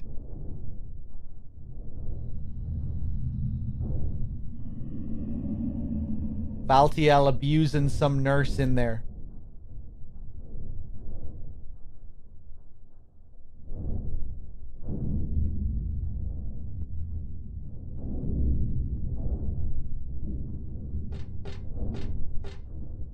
It looks like something's on the other side of the glass. It kind of looks like a person.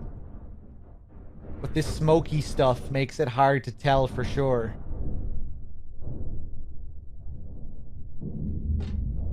Who's Valtiel? Valtiel is this mysterious figure that we've been seeing every now and then throughout the game.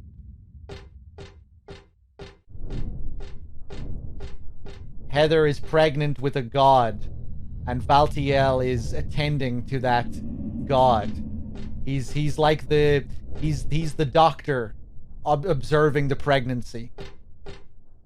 Is this thing the Fukuru lady?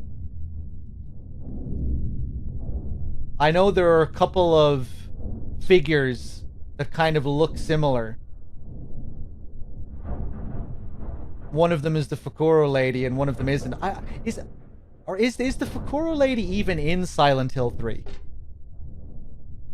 Or is it just this figure that looks similar? Right? Because there's also the figure that we see when we're climbing the ladder.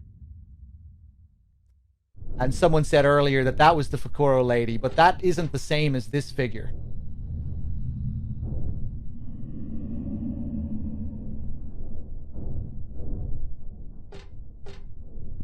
But yeah, Valtiel is God's attendant. And sometimes when you die in this game, for the game over screen, you'll see Valtiel drag Heather's corpse away.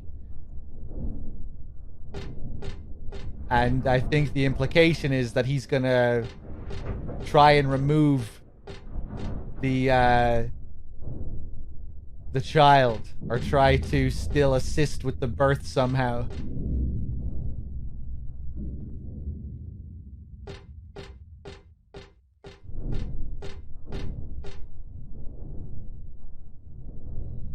And look, there's the screaming face again.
Happy birthday to you.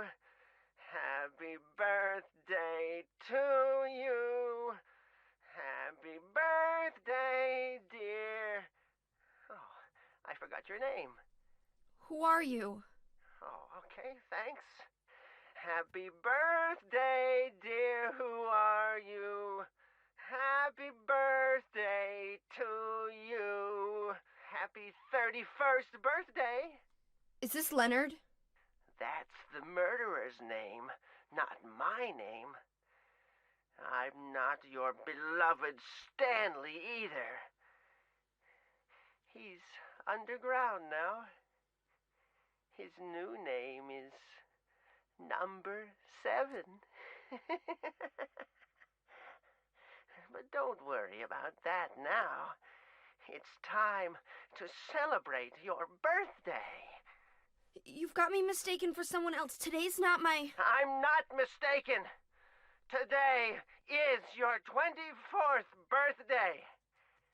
And I have a present for you. Which do you prefer? To give pain or to receive it? You can have the one you hate the most. Happy birthday to you! But you're wrong. It's not my birthday. That's all she cares about. But no, it's not my birthday.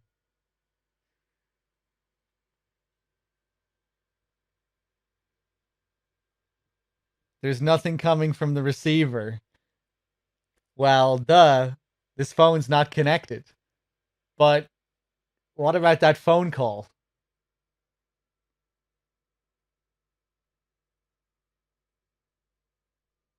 That thing we just saw behind the glass is called the Brookhaven nurse. Okay.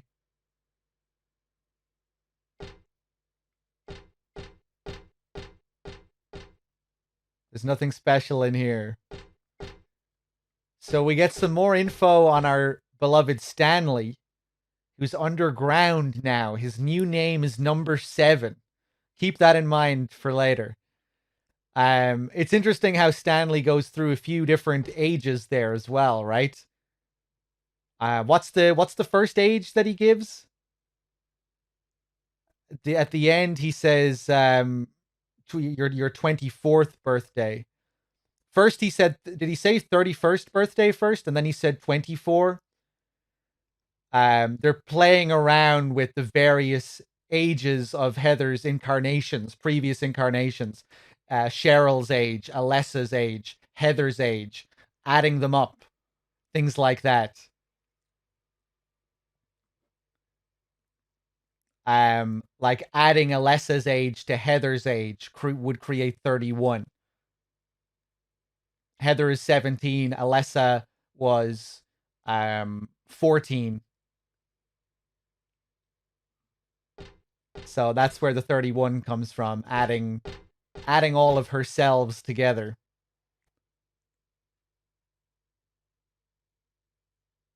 And I guess when he says 21, when he says 21st birthday, that would be adding Alessa and Cheryl's age, 14 plus 7.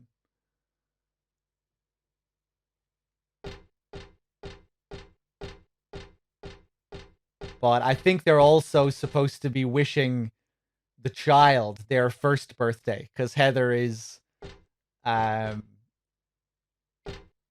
pregnant, right? This god is getting ready to be born. And I think later on we'll see a message on one of the walls that says happy first birthday.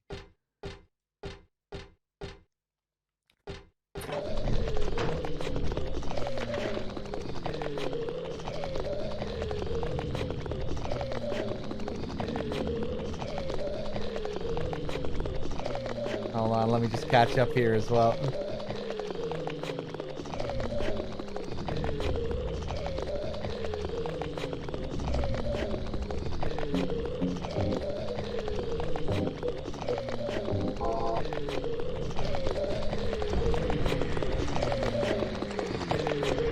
Come on, come at me. How much range does the beef jerky have? You know, maybe I could use the perfume in situations like this. What are you doing?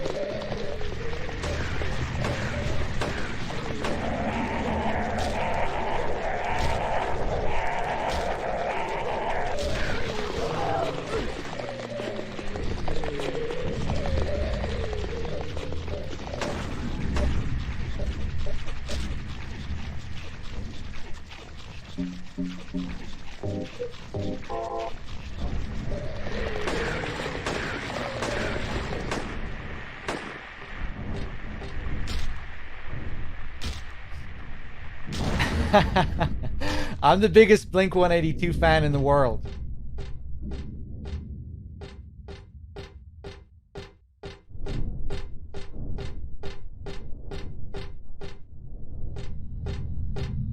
And I think now when we come back out from that scene, yeah, look at this shit.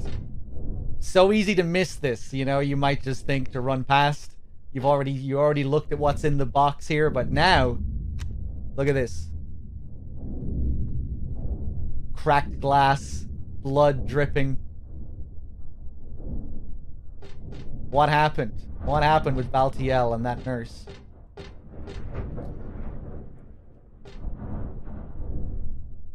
He's gone.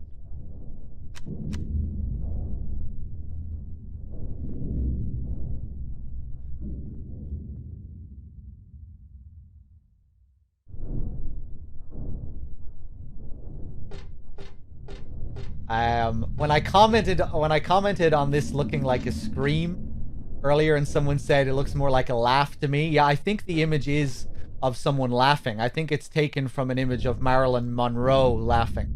I think that's Marilyn Monroe's face. I might be mistaken there, but I think that's who it is.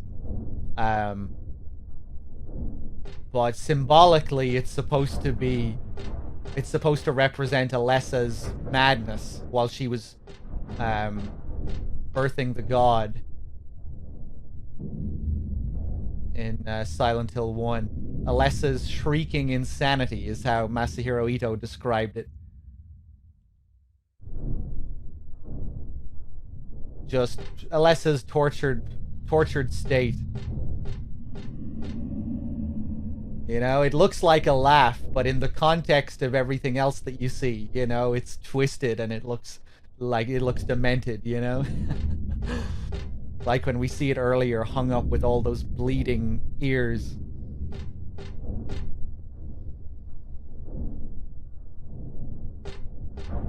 Yeah, we were talking about that a bit ago, Linda. I'm not sure if that is the Fukuro lady.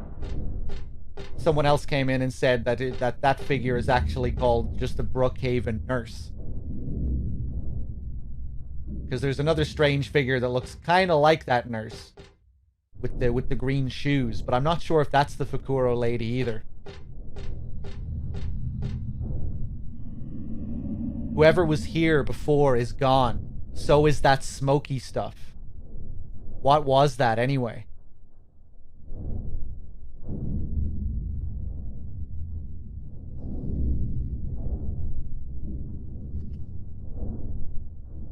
Hold on, let me just Google something real quick. Yeah. Yeah, I don't think you see the Fukuro lady at all in Silent Hill 3, and that was just a bit of a misconception that one of these figures was her. Fukuro lady is the name given to the entity featured in the short film Fukuro. She appears in a nurse's outfit wearing long black gloves and seems to be kept behind her as if they are tied.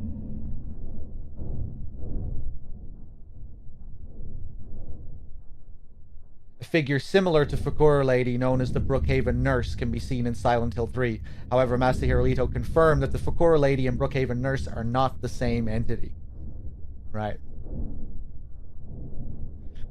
So what do we make of this? Baltiel... We see this later on in the church as well. Baltiel, like, bashing this, kind of mangling this nurse figure. twisting it and bashing it against the ground or bashing it against a wall.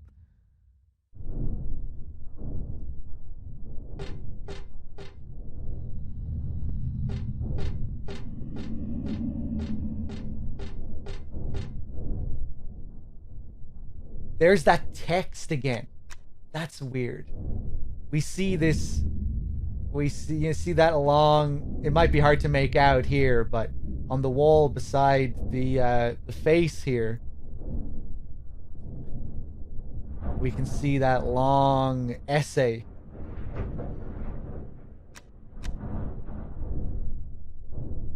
Weird.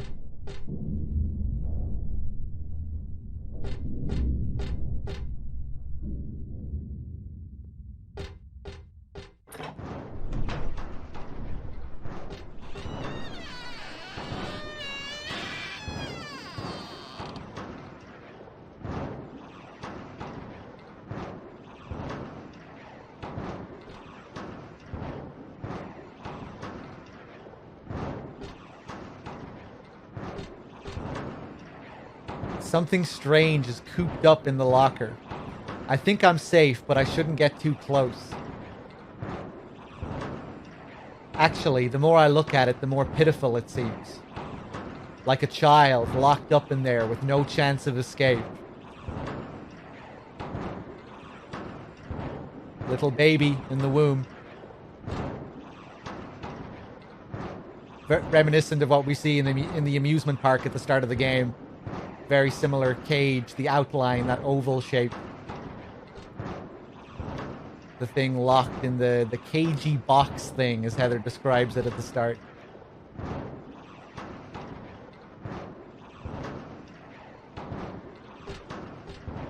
The robe on the wall here. There's a blood-stained white robe hung up on the wall. Does it mean anything?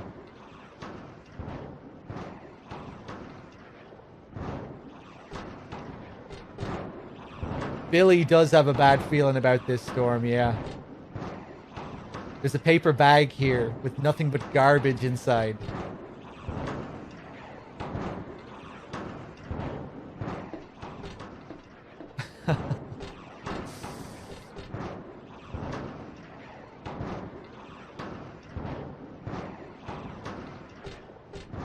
Wonder what it was like playing this game as a teenage girl.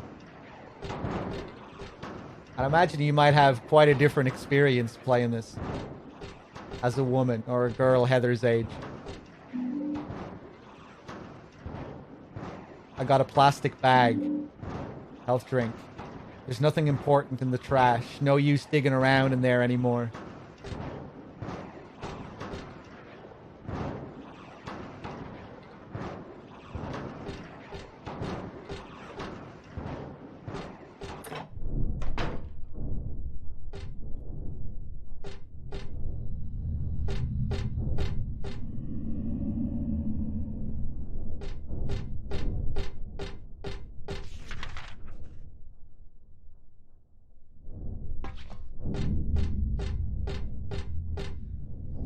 Midwives used to wear white robes back in the day.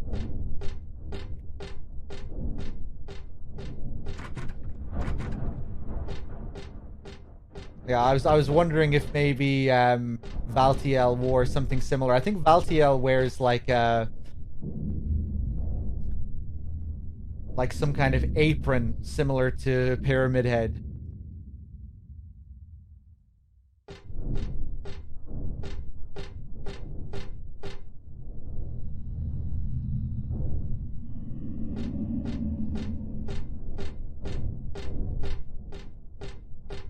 I remember watching a video essay made by a woman talking about this game, talking about how it really got under her skin.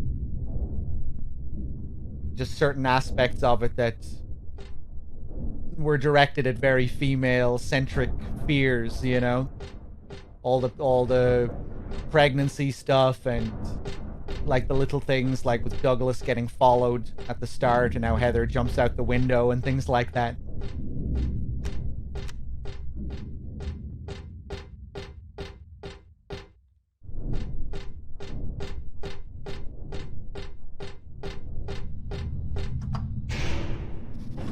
Stanley Coleman, the stalker, and everything, yeah.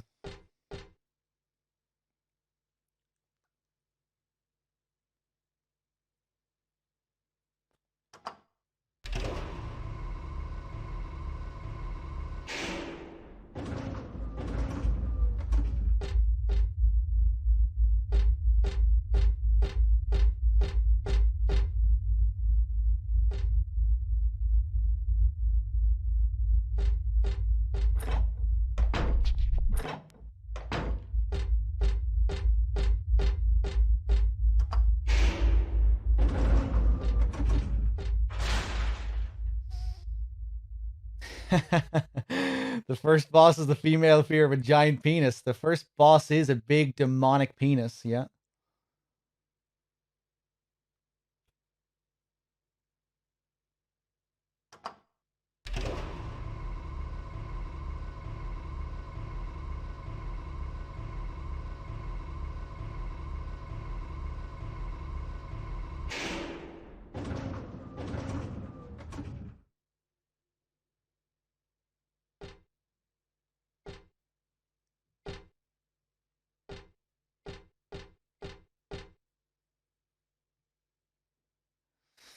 Yeah, I would say so, Salami.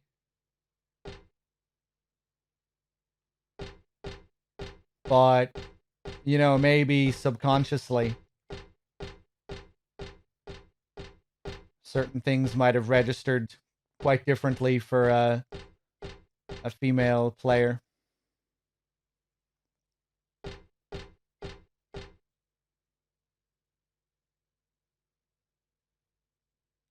Number 7. Underground. Isn't that what we were told about Stanley? His new name is number 7. Listen carefully.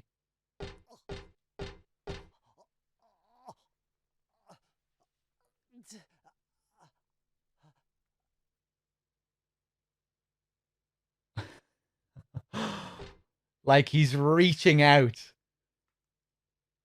That's what it sounds like he's desperately trying to call out or something.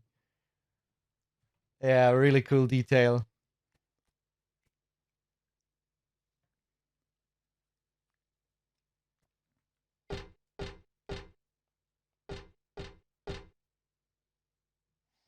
There's a memo here. Let's see. He seeks out her soul by his own black ambition, frightening her out of her wits, whispering love songs into her ear. What cruel linnet wants, he gets.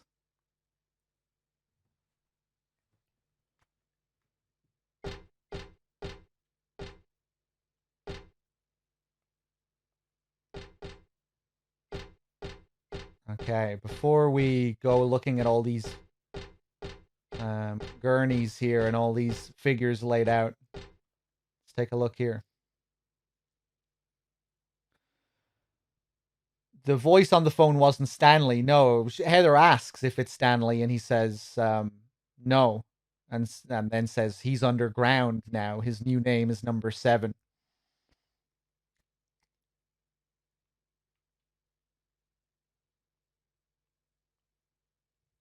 Okay, we need 4 numbers.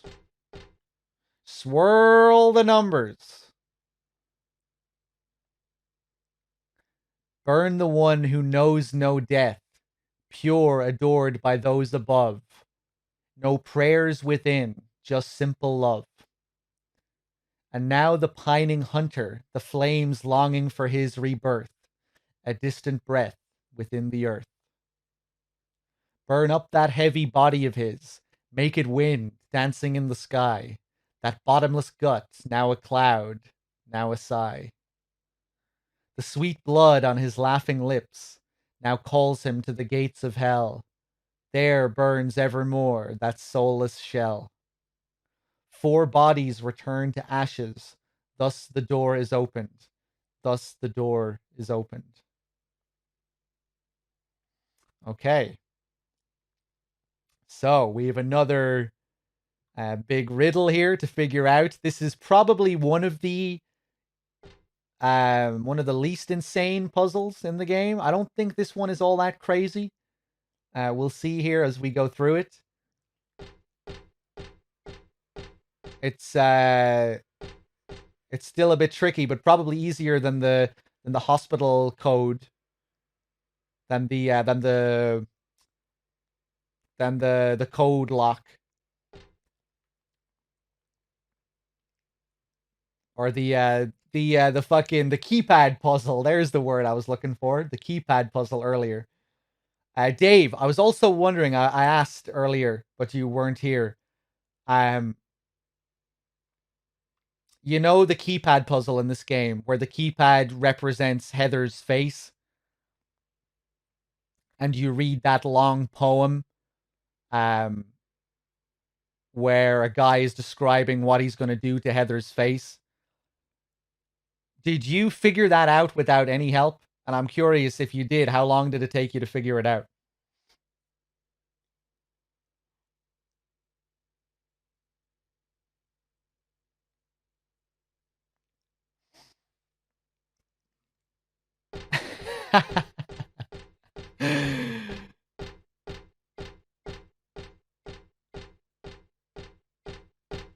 Cheeky bled.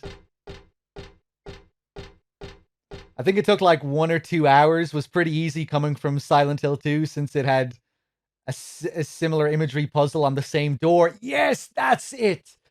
That's it. I knew. I remember you saying that, and I remember finding that interesting. I never thought of that, and I guess that is something that the developers considered as well. That's exclusive to the hard mode puzzle in Silent Hill 2 as well, where you have to draw something on the keypad. Right. The Shakespeare puzzle didn't take you all that long either, did it? Like an hour or two, hour and a half, something like that.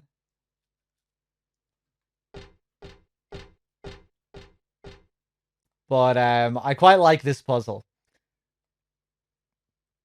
This is just the intro. Actually, no, I don't think this is just the intro. Not like the other ones, where we go straight into it. So there are 4 verses here, and each one represents a number. We have 4 numbers. Burn the one who knows no death, pure adored by those above. No prayers within, just simple love. We need to get the first number from this. And now the pining hunter, the flames longing for his rebirth, a distant breath within the earth. The pining hunter is number 2. Burn up that heavy body of his, make it wind, dancing in the sky, that bottomless gut, now a cloud, now a sigh. Now, is this another number, or is this just a continuation? The sweet blood on his laughing lips now calls him to the gates of hell. There burns evermore that soulless shell.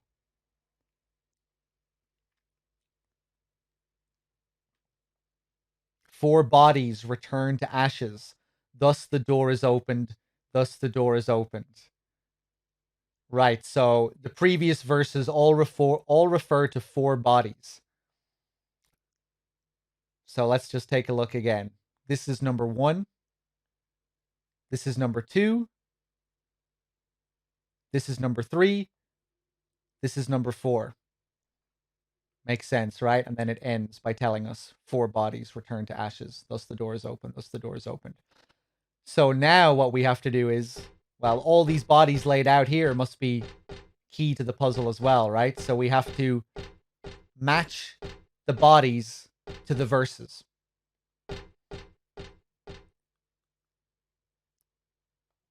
Which one aligns with the first verse? Which body aligns with the second? Which one aligns with the third? Which one aligns with the fourth? Each of these has another verse. Each of these has their own verse. So let's take a look again at Stanley. Number 7. He seeks out her soul by his own black ambition, frightening her out of her wits whispering love songs into her ear. What cruel linnet wants, he gets.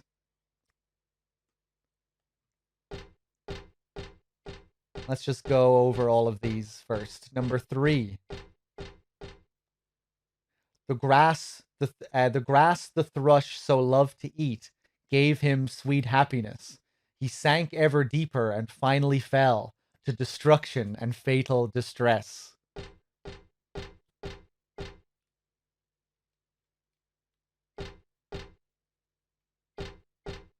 Number 1.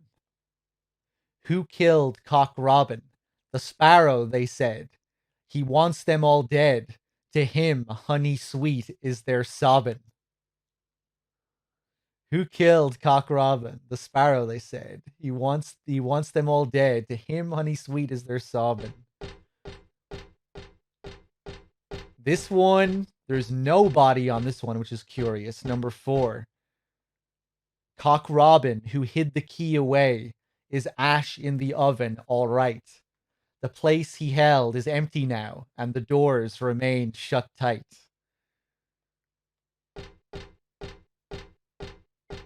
Number 8. The black rook is the praying sort, who hears the gods in the skies. His whispered petitions go on without end, and glassy and dim are his eyes. Number 5. The lark's child lost all his words, and walled himself up all away. Heart and mouth both locked up tight, in a cage where none want to stay. I really like how these are written. So which number was him? 5. 9. The wren with pure heart as yet unrefined makes us laugh with his feeble lip smacking. But still we all know he shall never grow old, and he knows not how much he is lacking.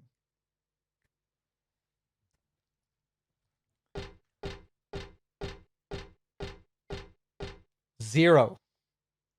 The kite, hot, crazy, and painting mad, and panting mad, sweet shackles that tease and excite. Death itself would drive him wild, red blood that turns milky white.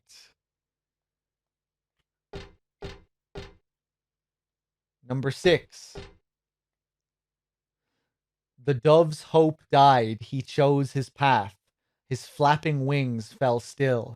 Drenched in scarlet, here they lay, his cheeks pale white and chill.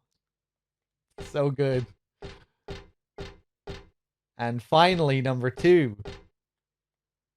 The owl who forgot the sky, resigned to his poor earthbound state. Hungry or full, didn't matter at all. He ate and he ate and he ate. So we have a list of birds here. Which verse aligns with the first verse here? That's what we need to figure out. Burn the one who knows no death, pure adored by those above. No prayers within, just simple love.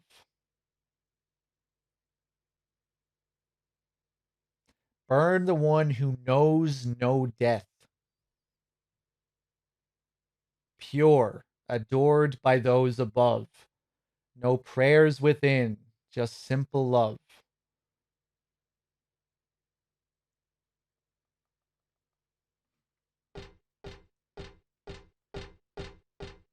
Let's go back and take a look at number 9. The wren, with pure heart as yet unrefined, makes us laugh with his feeble lip smacking. But still we all know he shall never grow old, and he knows not how much he is lacking. Makes sense, doesn't it? The references to purity. In the first verse, it said that this person knows no death, and this figure never grows old, knows not how much he is lacking.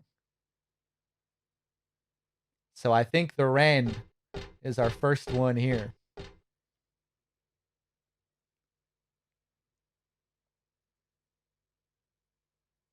The one who knows no death. Pure. So let's go with 9 for number 1 here.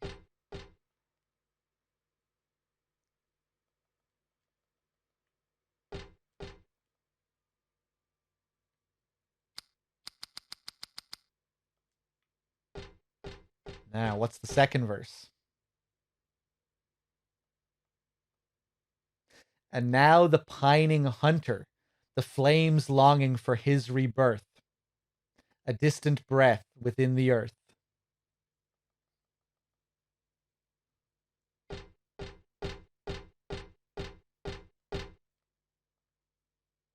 I don't think it's Stanley.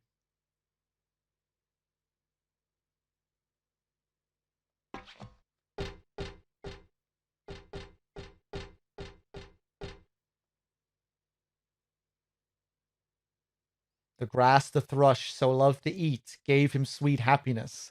He sank ever deeper and finally fell to destruction and fatal distress. I think there was one bird who was referred to as a hunter here, right, as well, and which would have made sense. The dove. No. The owl who forgot the sky, resigned to his poor earthbound state. Hungry or full didn't matter at all. He ate and he ate and he ate. He isn't described as being a hunter here, but he is an owl. And I think the second verse does refer to the earth, doesn't it? And now the pining hunter, the flames longing for his rebirth, a distant breath within the earth. The owl is our second one, number 2.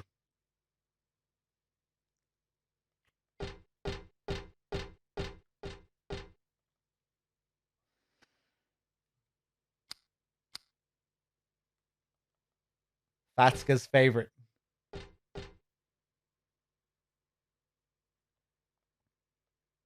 Number 3, burn up that heavy body of his.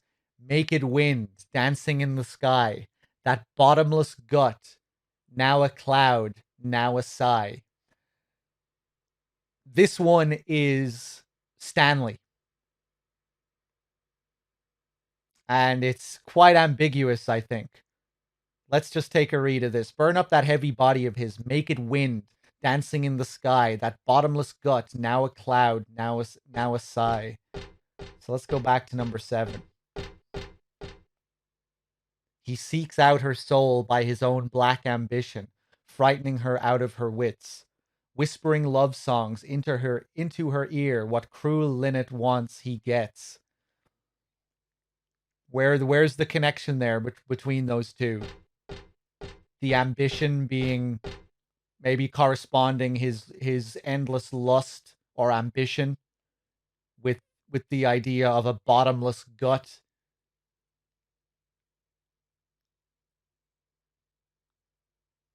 I think the dancing thing might also apply to one of his notes. The one that you get up on the one that you get up on top of the roof. Possibly. Although I think he just says there that he wants to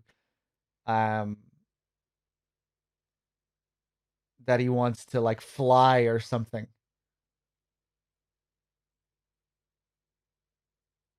Dancing in the sky, flying in the sky, flying from the roof. I'm not sure if that's what they're trying to get at there. But this one is Stanley. A bit harder to figure out, I think, than the other ones.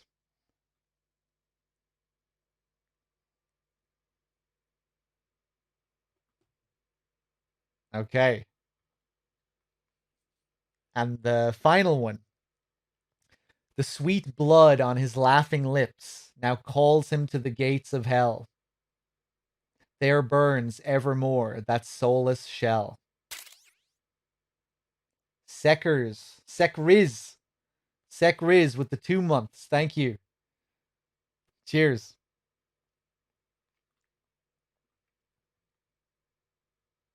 So a bird that has blood on their laughing lips calls him to the gates of hell.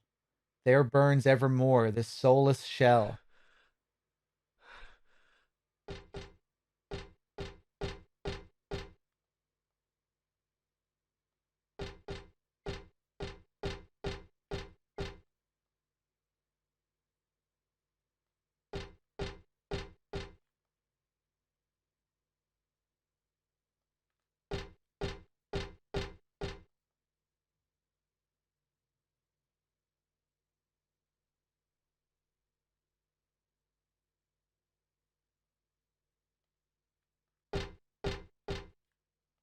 Huh, I thought this was number 1. But that doesn't seem to make much sense. Hold on.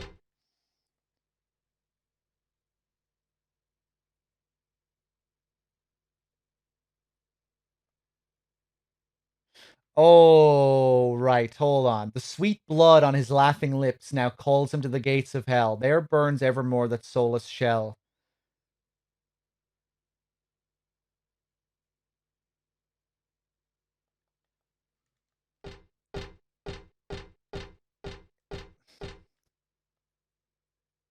Who killed Cock Robin? The sparrow, they said. He wants them all dead. To him, honey sweet is their sobbing. It's because the sparrow is like the overall killer.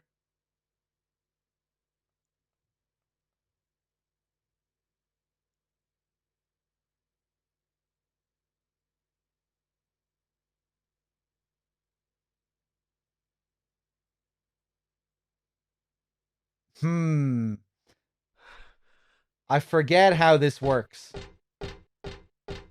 But that is it. The last one is 1, but I forget what the logic is behind this one.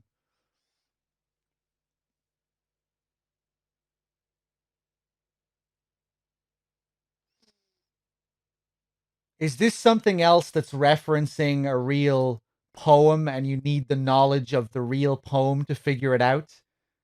Or hold on, who... Fuck, I don't know how you figure this part out. Hold on. Let me just look this up real quick.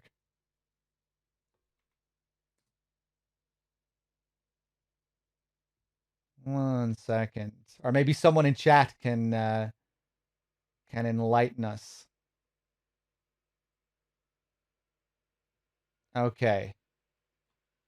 Here we go. The fourth verse alludes to a bird who has blood on his laughing lips, is called to the gates of hell and burns evermore. The most likely candidate to this position is the sparrow, who is the original murderer in the poem and wants everybody dead. Right. I was in the right area. Therefore, the final number of the code is 1, the Song of the Sparrow.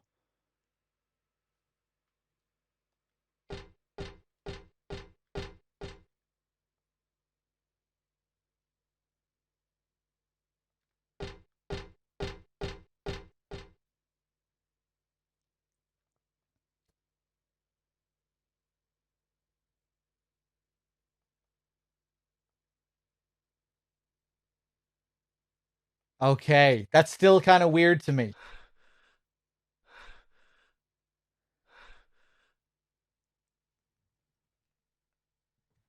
Blood on the lips meant the bird was the killer. Right.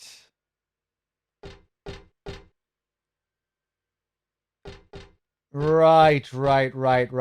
Yeah. No, it's actually quite simple.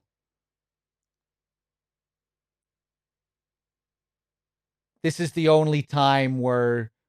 This is the only number that relates to... Oh, wait, no. Because we've been killing pining hunters and other killer birds. But yeah, either way, that's it.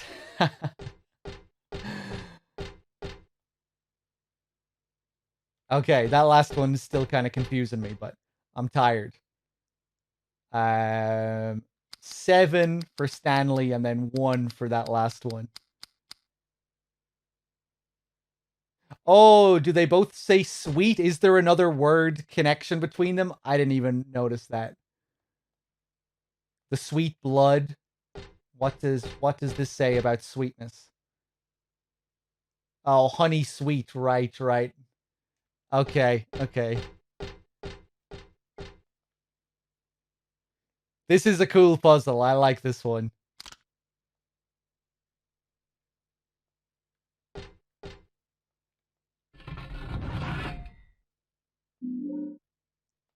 We get the cremated key. There's nothing in here apart from a few stray ashes.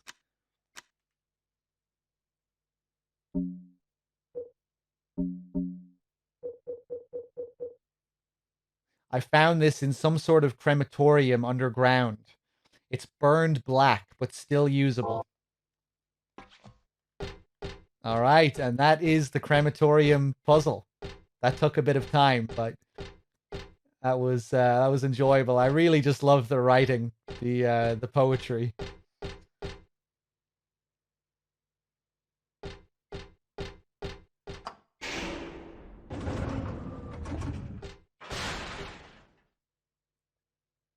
Okay. Where do we have to check now? B2, B1, can't go there.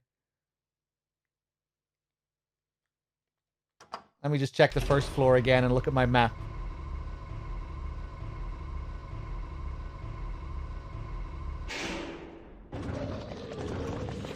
Made way more sense than the bottomless gut being Stanley. Yeah, I guess Stanley is still the most confusing out of them.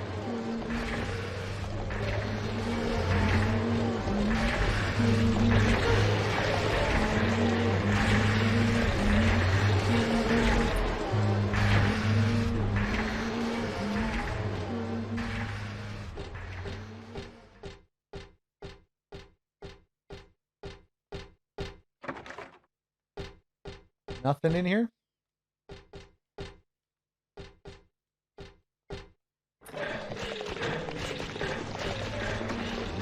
Oh!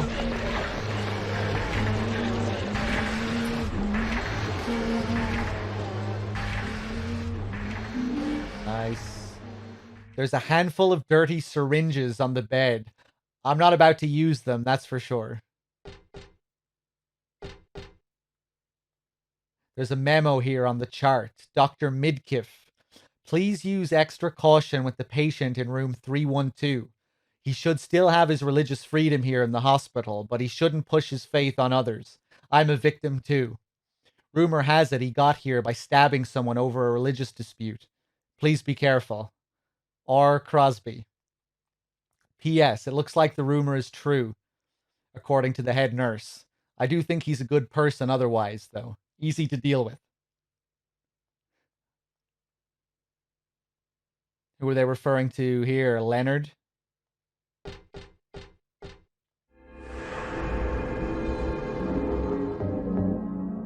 Exam room.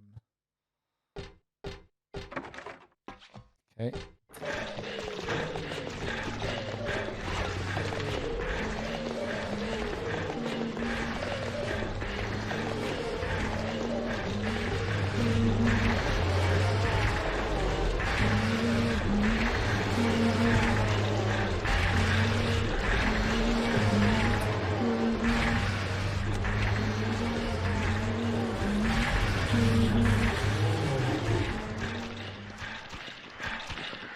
Not Stanley this time. No doll. Well, I guess it could still be him, but doesn't look like it. The world is teeming with unnecessary people. It's God's decision that I fight. As a knight of honor, as a protector of the seal, I sacrifice myself to the blood of criminals. Who wrote this? Some twisted individual, eh? I see this and I want to ask him. So you think you're one of the necessary ones. But it seems like I've heard this protector of the seal business somewhere before.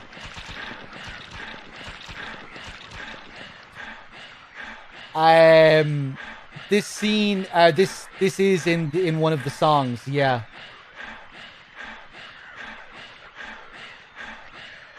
Mary Elizabeth McGlynn speaks it at the end of one of the tracks in the game. I forget which one it is now, but yeah.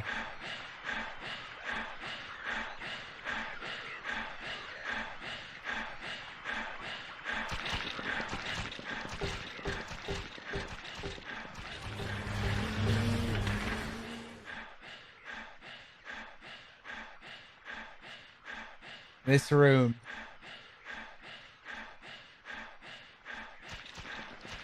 Okay, where am I going?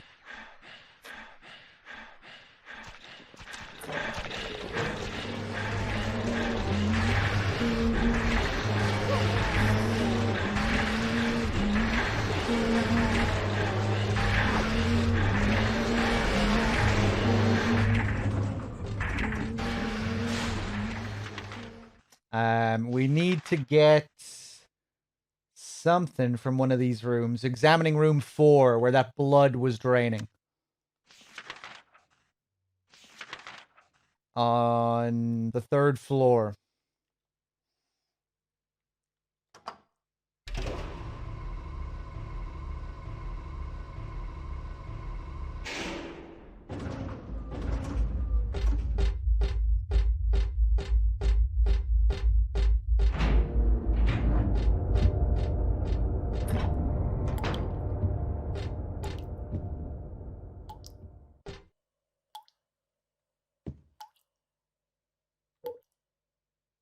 A totally ordinary transparent plastic bag. This is from a trash can in the locker room. Skullface's favorite. I put blood in the plastic bag.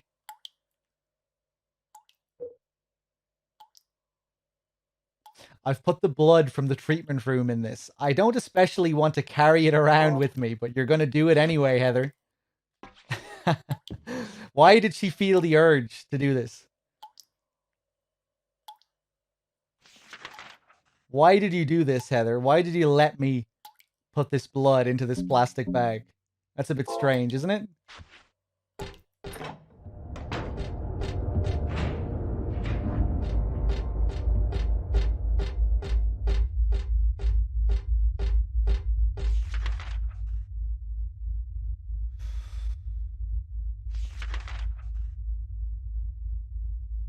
Okay, back to the 1st floor.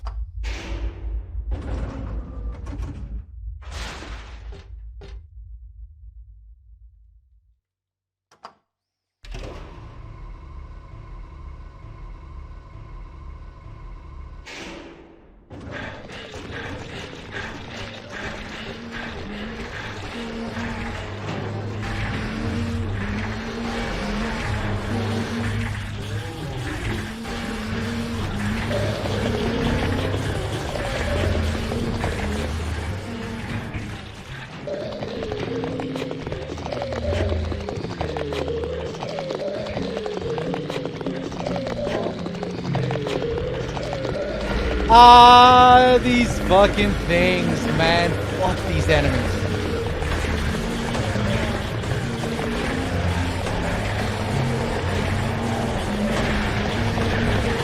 Oh! And a nurse with a gun.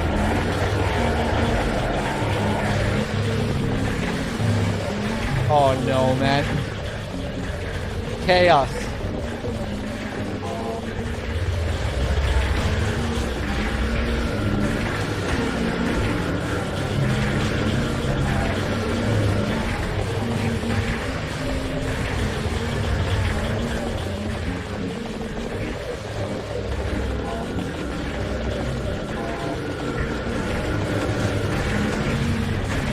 Oh, there's 3 of them?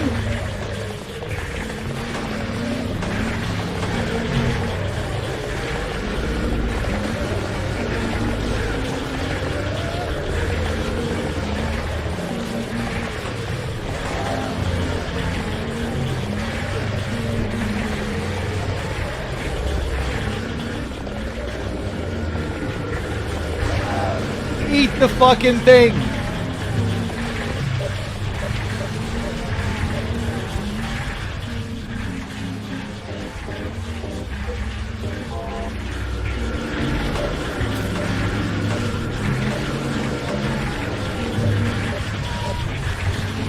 I really should have used the jerky earlier on.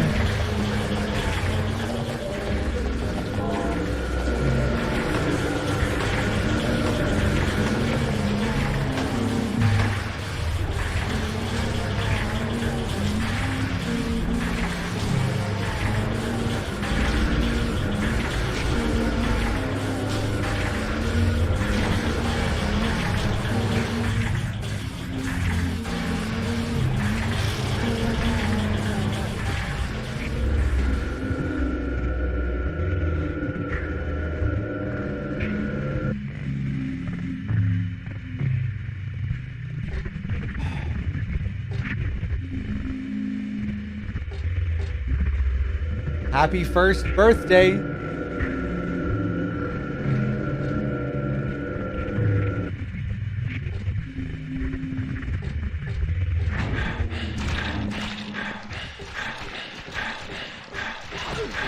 I think I'm good with that room.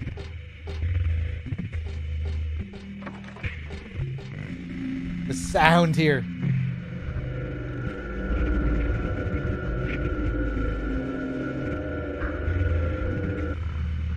What is it about that sound that communicates the idea of heat? Because it really does. That sound there. Sounds like it could be a malfunctioning radiator or something.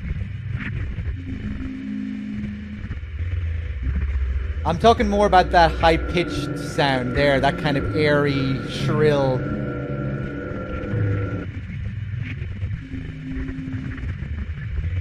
But yeah, I guess these sounds also have that kind of feel to them as well, like sizzling or something. Like steam, yeah.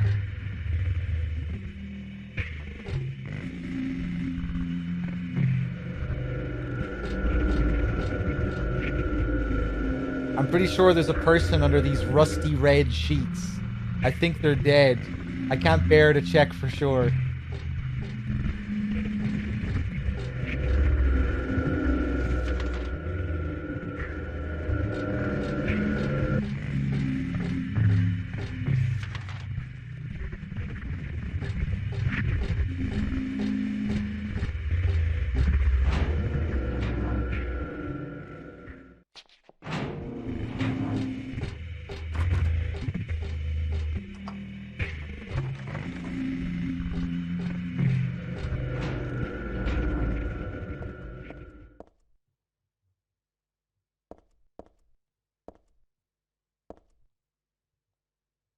The title is Lost Memories. One characteristic mentioned only in rare documents and dying out in the modern age is that of the ritual sacrifice. Offering prayers, pierce a man's chest with a copper stake, drench the altar in the blood which spouts red from the heart, to praise and to show loyalty unto God. In another sacrificial rite mentioned in the same book, the victim is burned alive. This was a more dignified ceremony, in which prisoners and sinners were not allowed to participate. Only the clergy could be sacrificed. Similar to burning at the stake, no comparable rite can be found in religions practiced nearby. It may have some connection with the main deity being a sun god. Even though this religion extols redemption, it brings to mind a dark and cultish history.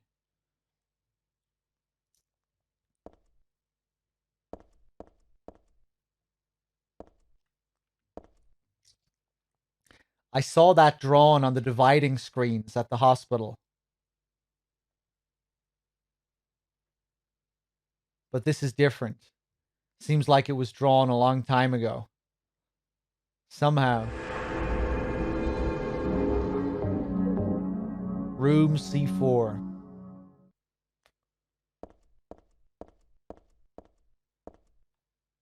There's a stretcher here. Not just your usual stretcher. This is more like an altar of some sort. Lit candles, a knife, and is that blood I smell? Did they worship that picture? Or something in the picture?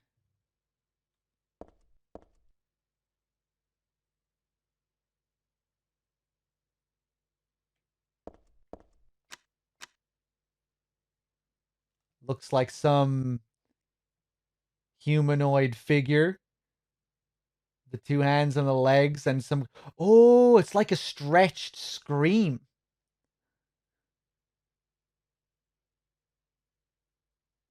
Is this another optical illusion? Like with Paul Ito yesterday?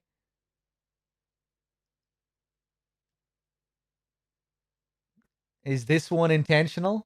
Yeah, look at that face. Look at that nose and that open mouth.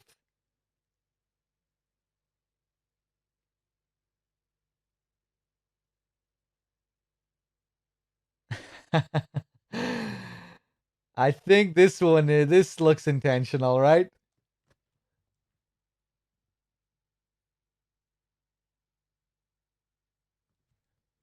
I wonder, it looks like, it almost looks like it could be Heather's 3D, a 3D model or something, a picture of her model.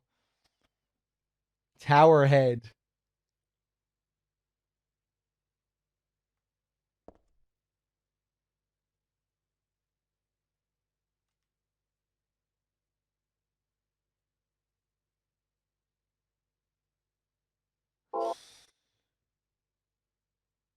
I'm not joking.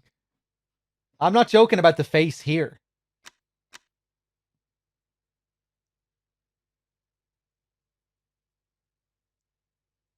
Hold on a second.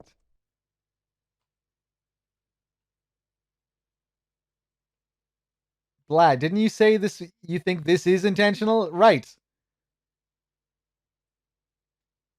Now I'm confused.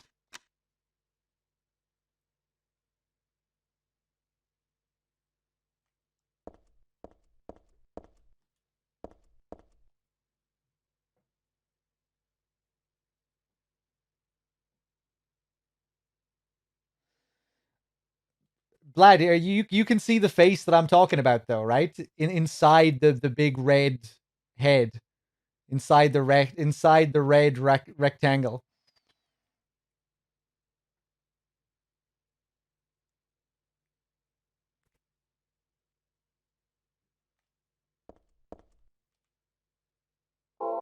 Closer to the body.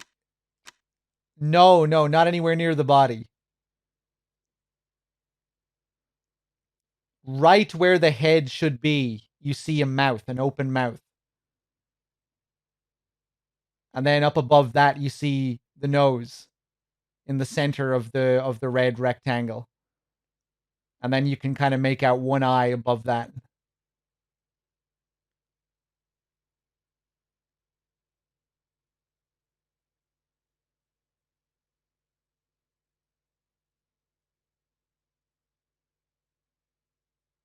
You see it?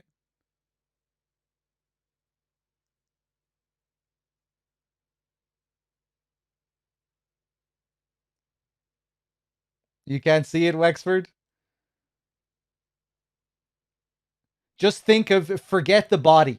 Forget the body entirely. Just focus on the red rectangle. Forget the legs, the arms. Just cut that off at the head.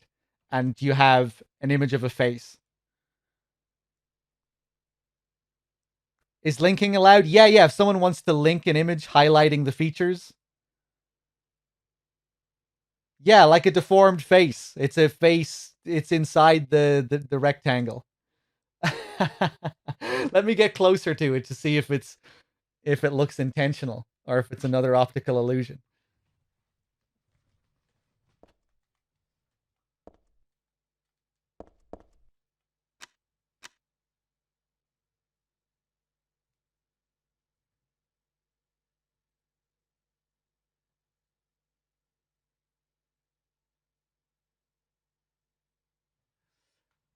Again, it's kind of hard for me to say for sure.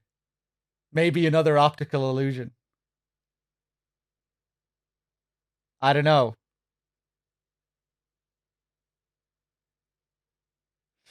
It reminded me of Alessa's mouth, the shrieking face. But it looks a bit different to that.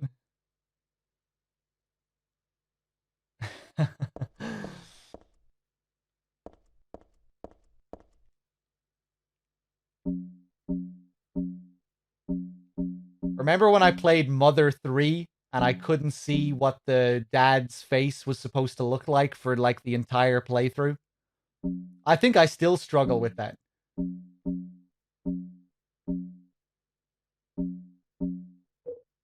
Like I was seeing it as something completely different to what it was.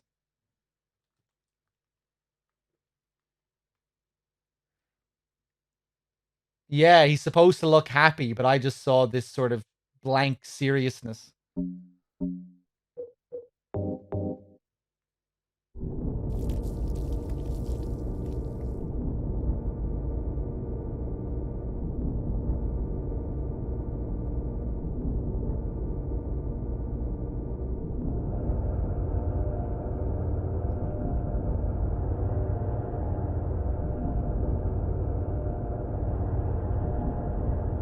Why would you put blood here? Because she smelt blood on the altar.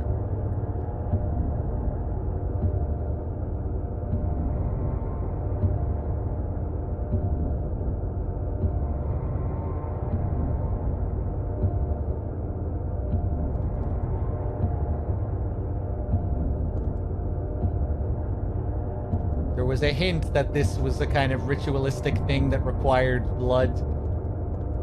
She couldn't see any blood, but there was a faint smell of blood, as if someone did use blood here before.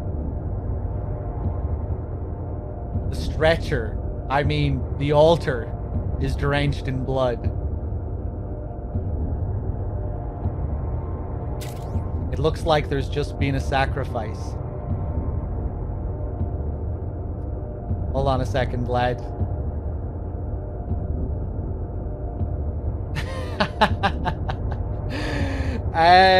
I think that's about it, lad. Yeah. You didn't draw around where the mouth is, though.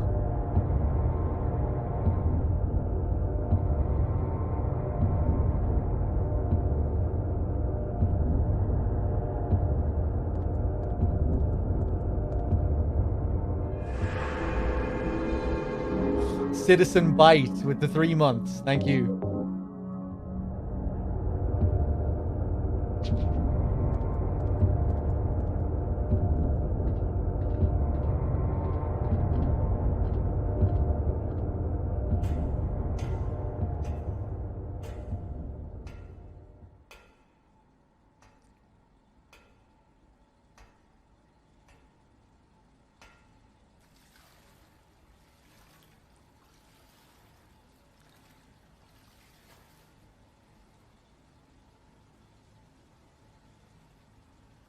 Heather?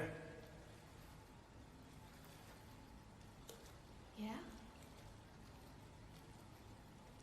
Leonard, where are you? Thank you. Now I can finally leave here. Now Claudia's ridiculous dream is over. Well, I guess it's time to dispose of her. The salvation of all mankind. Ha! Why must we reward even the unbelievers? What are you talking about? About our plans, of course. It's true that God is merciful, but first, one must be chosen. Only we, who hearken to the voice of God, will be given the keys to paradise. Don't you think so, Heather? Yeah, sure. Go ahead and think whatever you want. What do you mean by that? I mean that I don't think the way you guys do. I don't want any part of that kind of paradise. You're an unbeliever. You deceived me. I didn't deceive you. We were both just wrong about each other.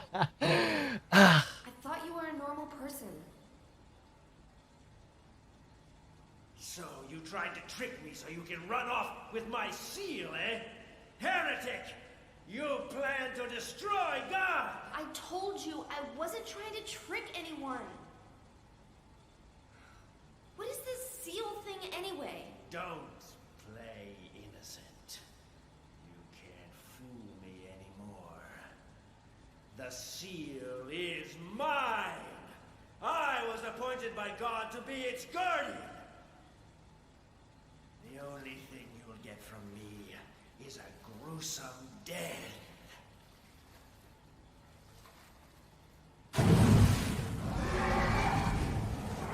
Leonard? Is that you? Death to all who turn their backs on God. Is every person here a mental case?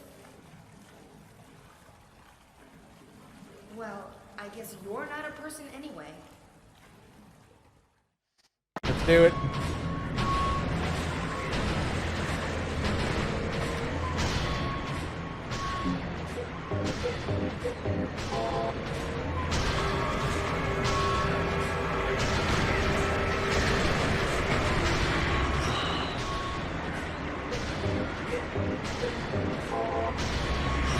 I love this track.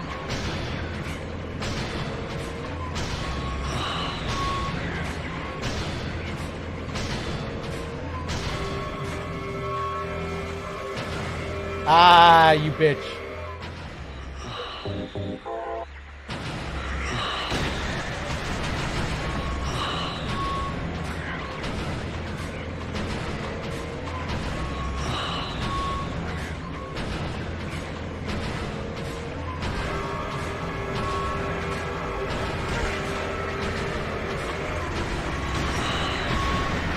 Can I kick him?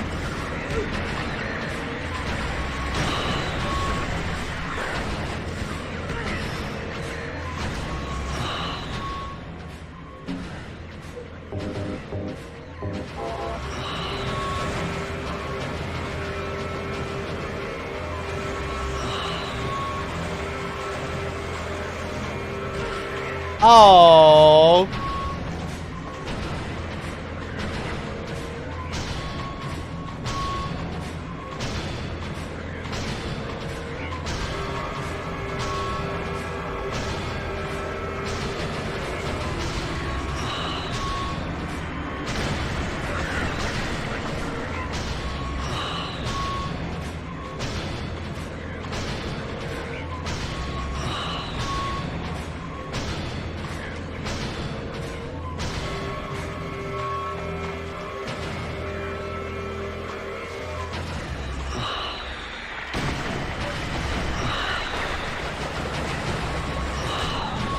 Kick him.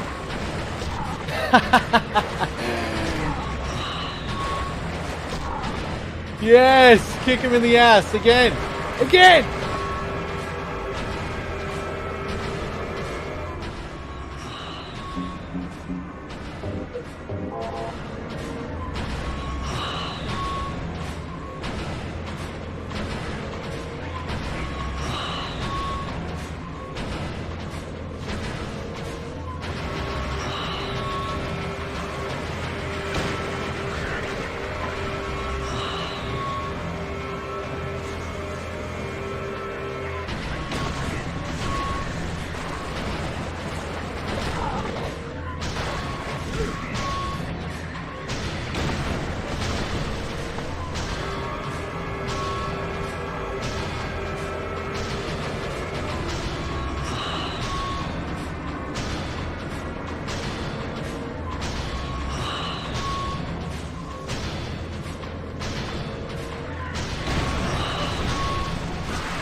Leonard's not here anymore.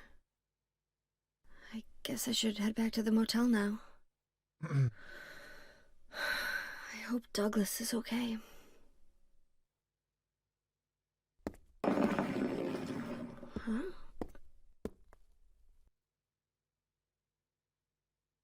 What's this? I got a talisman. For some reason, this has always been one of my favorite areas in the game when we wake up here. The light, just so pretty. Especially that first shot with the shadows that are over Heather and everything. Like the sun is setting.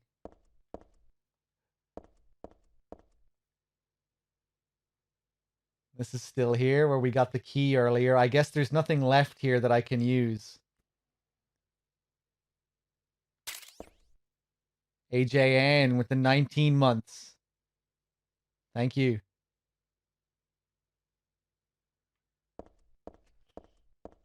You know, when Heather says that to Leonard, is everyone here a mental case? I guess it doesn't really conflict with the scene.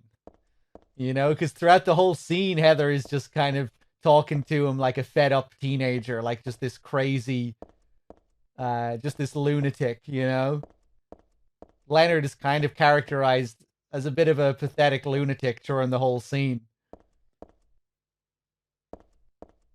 Just ignoring, not getting Heather at all, and just, heretic, you turn your back on God, you know, him just in his own world.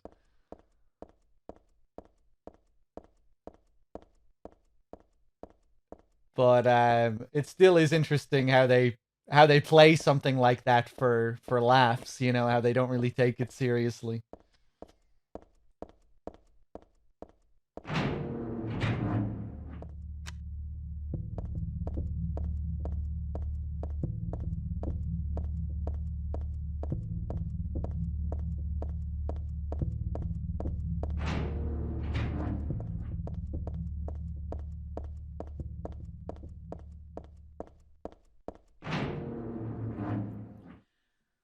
Why did you send her to my father? Was that wrong? It's your fault that he... Oh, but surely it's a good thing. It means he was one of God's beloved, no? Those who mock God will never receive salvation. You'll go to hell, Vincent. You'll never feel the joy of God's everlasting paradise. And you think God is going to save you? Ha! What do you know anyway? I know about the pleasures of this world. And I want to find my happiness while I'm still here. You hated your father, didn't you? I saw the way he hit you, and kicked you, and made you cry. The memory of his cruelty is forever burned into my mind. Yes, and that's why we need God. What you call faith is nothing more than a child crying out for love. That's why you're all alone. You don't understand. None of you do.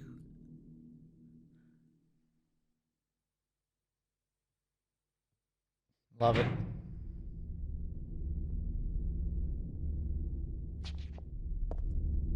Leonard's not here anymore. I really should get back to the motel. It looked like they were standing in our motel room there. Or a similar looking room.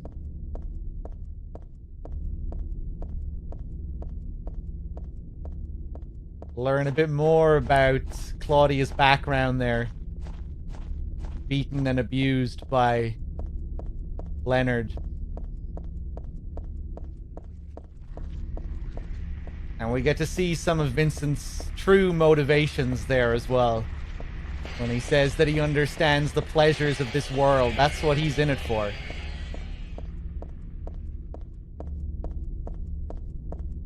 Similar to Kaufman, he's the Kaufman stand-in. Different sort of character, but similar role.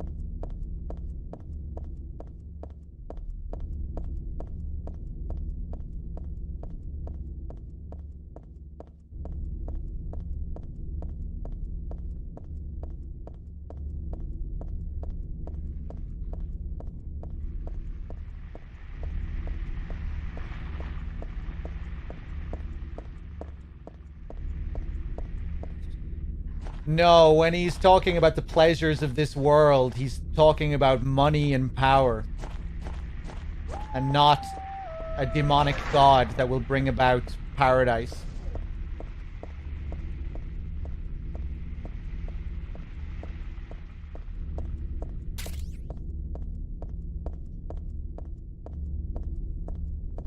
Odin, thank you for the 51 months.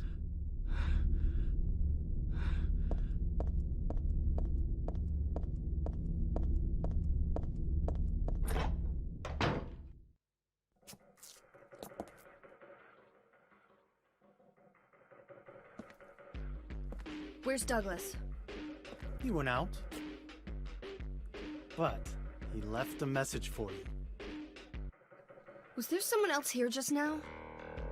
No, just me. Don't you want to know what the message is? Yeah, what did he say? The church is on the other side of the lake.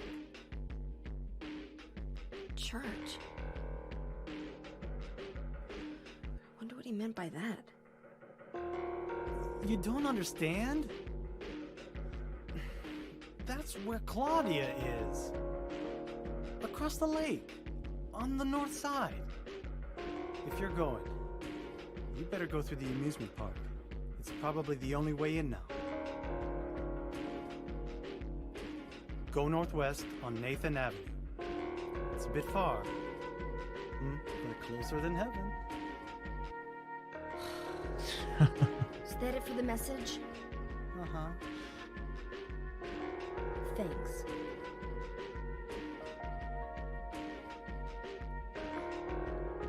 Douglas really said that? What's wrong? You don't trust me? No. I don't think Douglas did say that at all. That's you pulling the strings. I don't think I'll go back inside. I really should go to the amusement park. Go northwest on Nathan Avenue.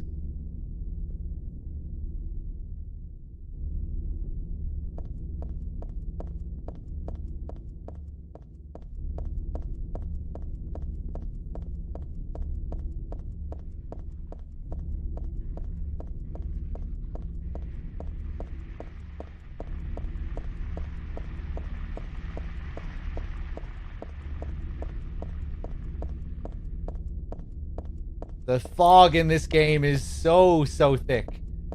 Way thicker than in Silent Hill 2.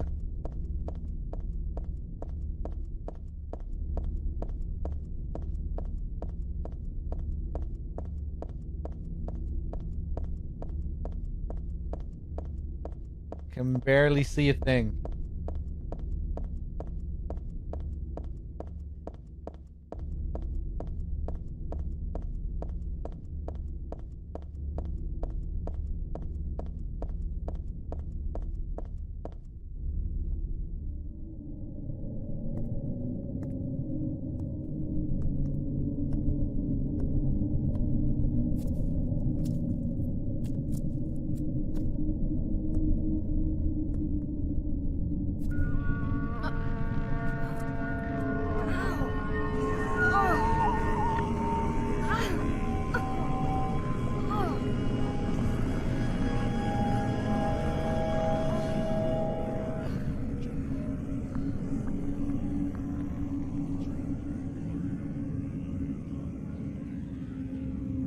Oh, hell. And we're back. Back to the start of the game, except this time not in a dream. Although it does look identical to that dream.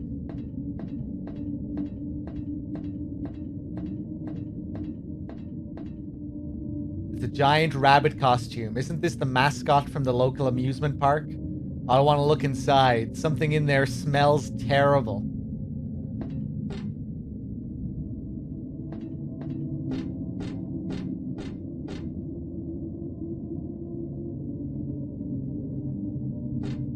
We get the same description of this thing. There's a dead body inside this box thing. There's nothing interesting here. There's nothing I can do about it, but I wonder who and why someone did this.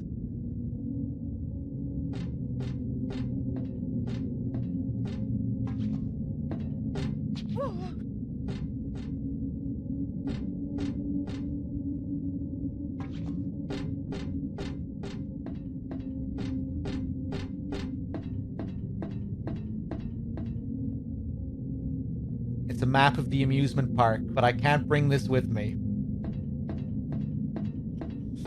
I'm gonna wrap up when we get to the next save point, guys. I won't be able to go for as long tonight, but we should wrap this up tomorrow.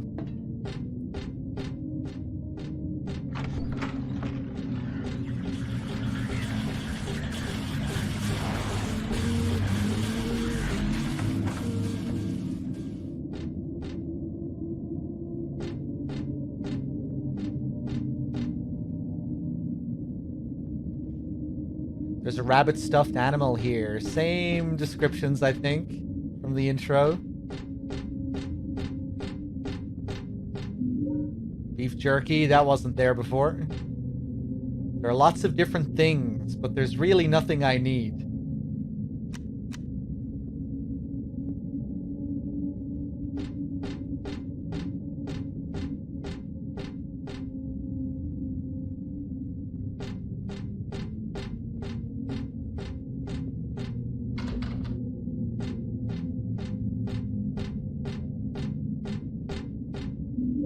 Nice.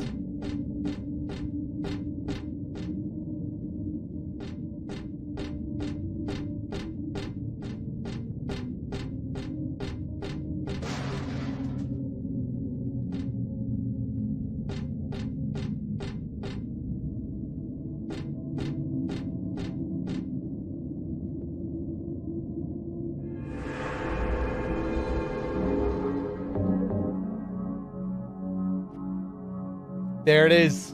There it is. That's a pretty cool way of revealing a save point. Although I think there's something else that drops here as well. Yeah. This is how they give us the roller coaster key. And this is what caused us to die during the dream at the start. This never happened during the dream sequence, so we never got the roller coaster key.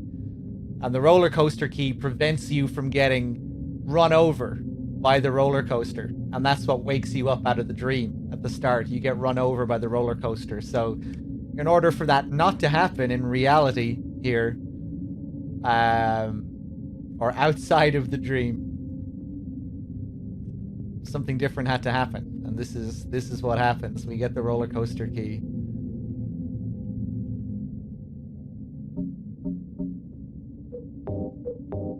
The tag says, Mountain Coaster. This was in a cookie jar. I always dreamed I'd have one of these. Oh shit, I forgot about that. I forgot about that description. That's great. Well, that perfectly connects to what I was just talking about. That's amazing. I don't think I looked at this description last time I played.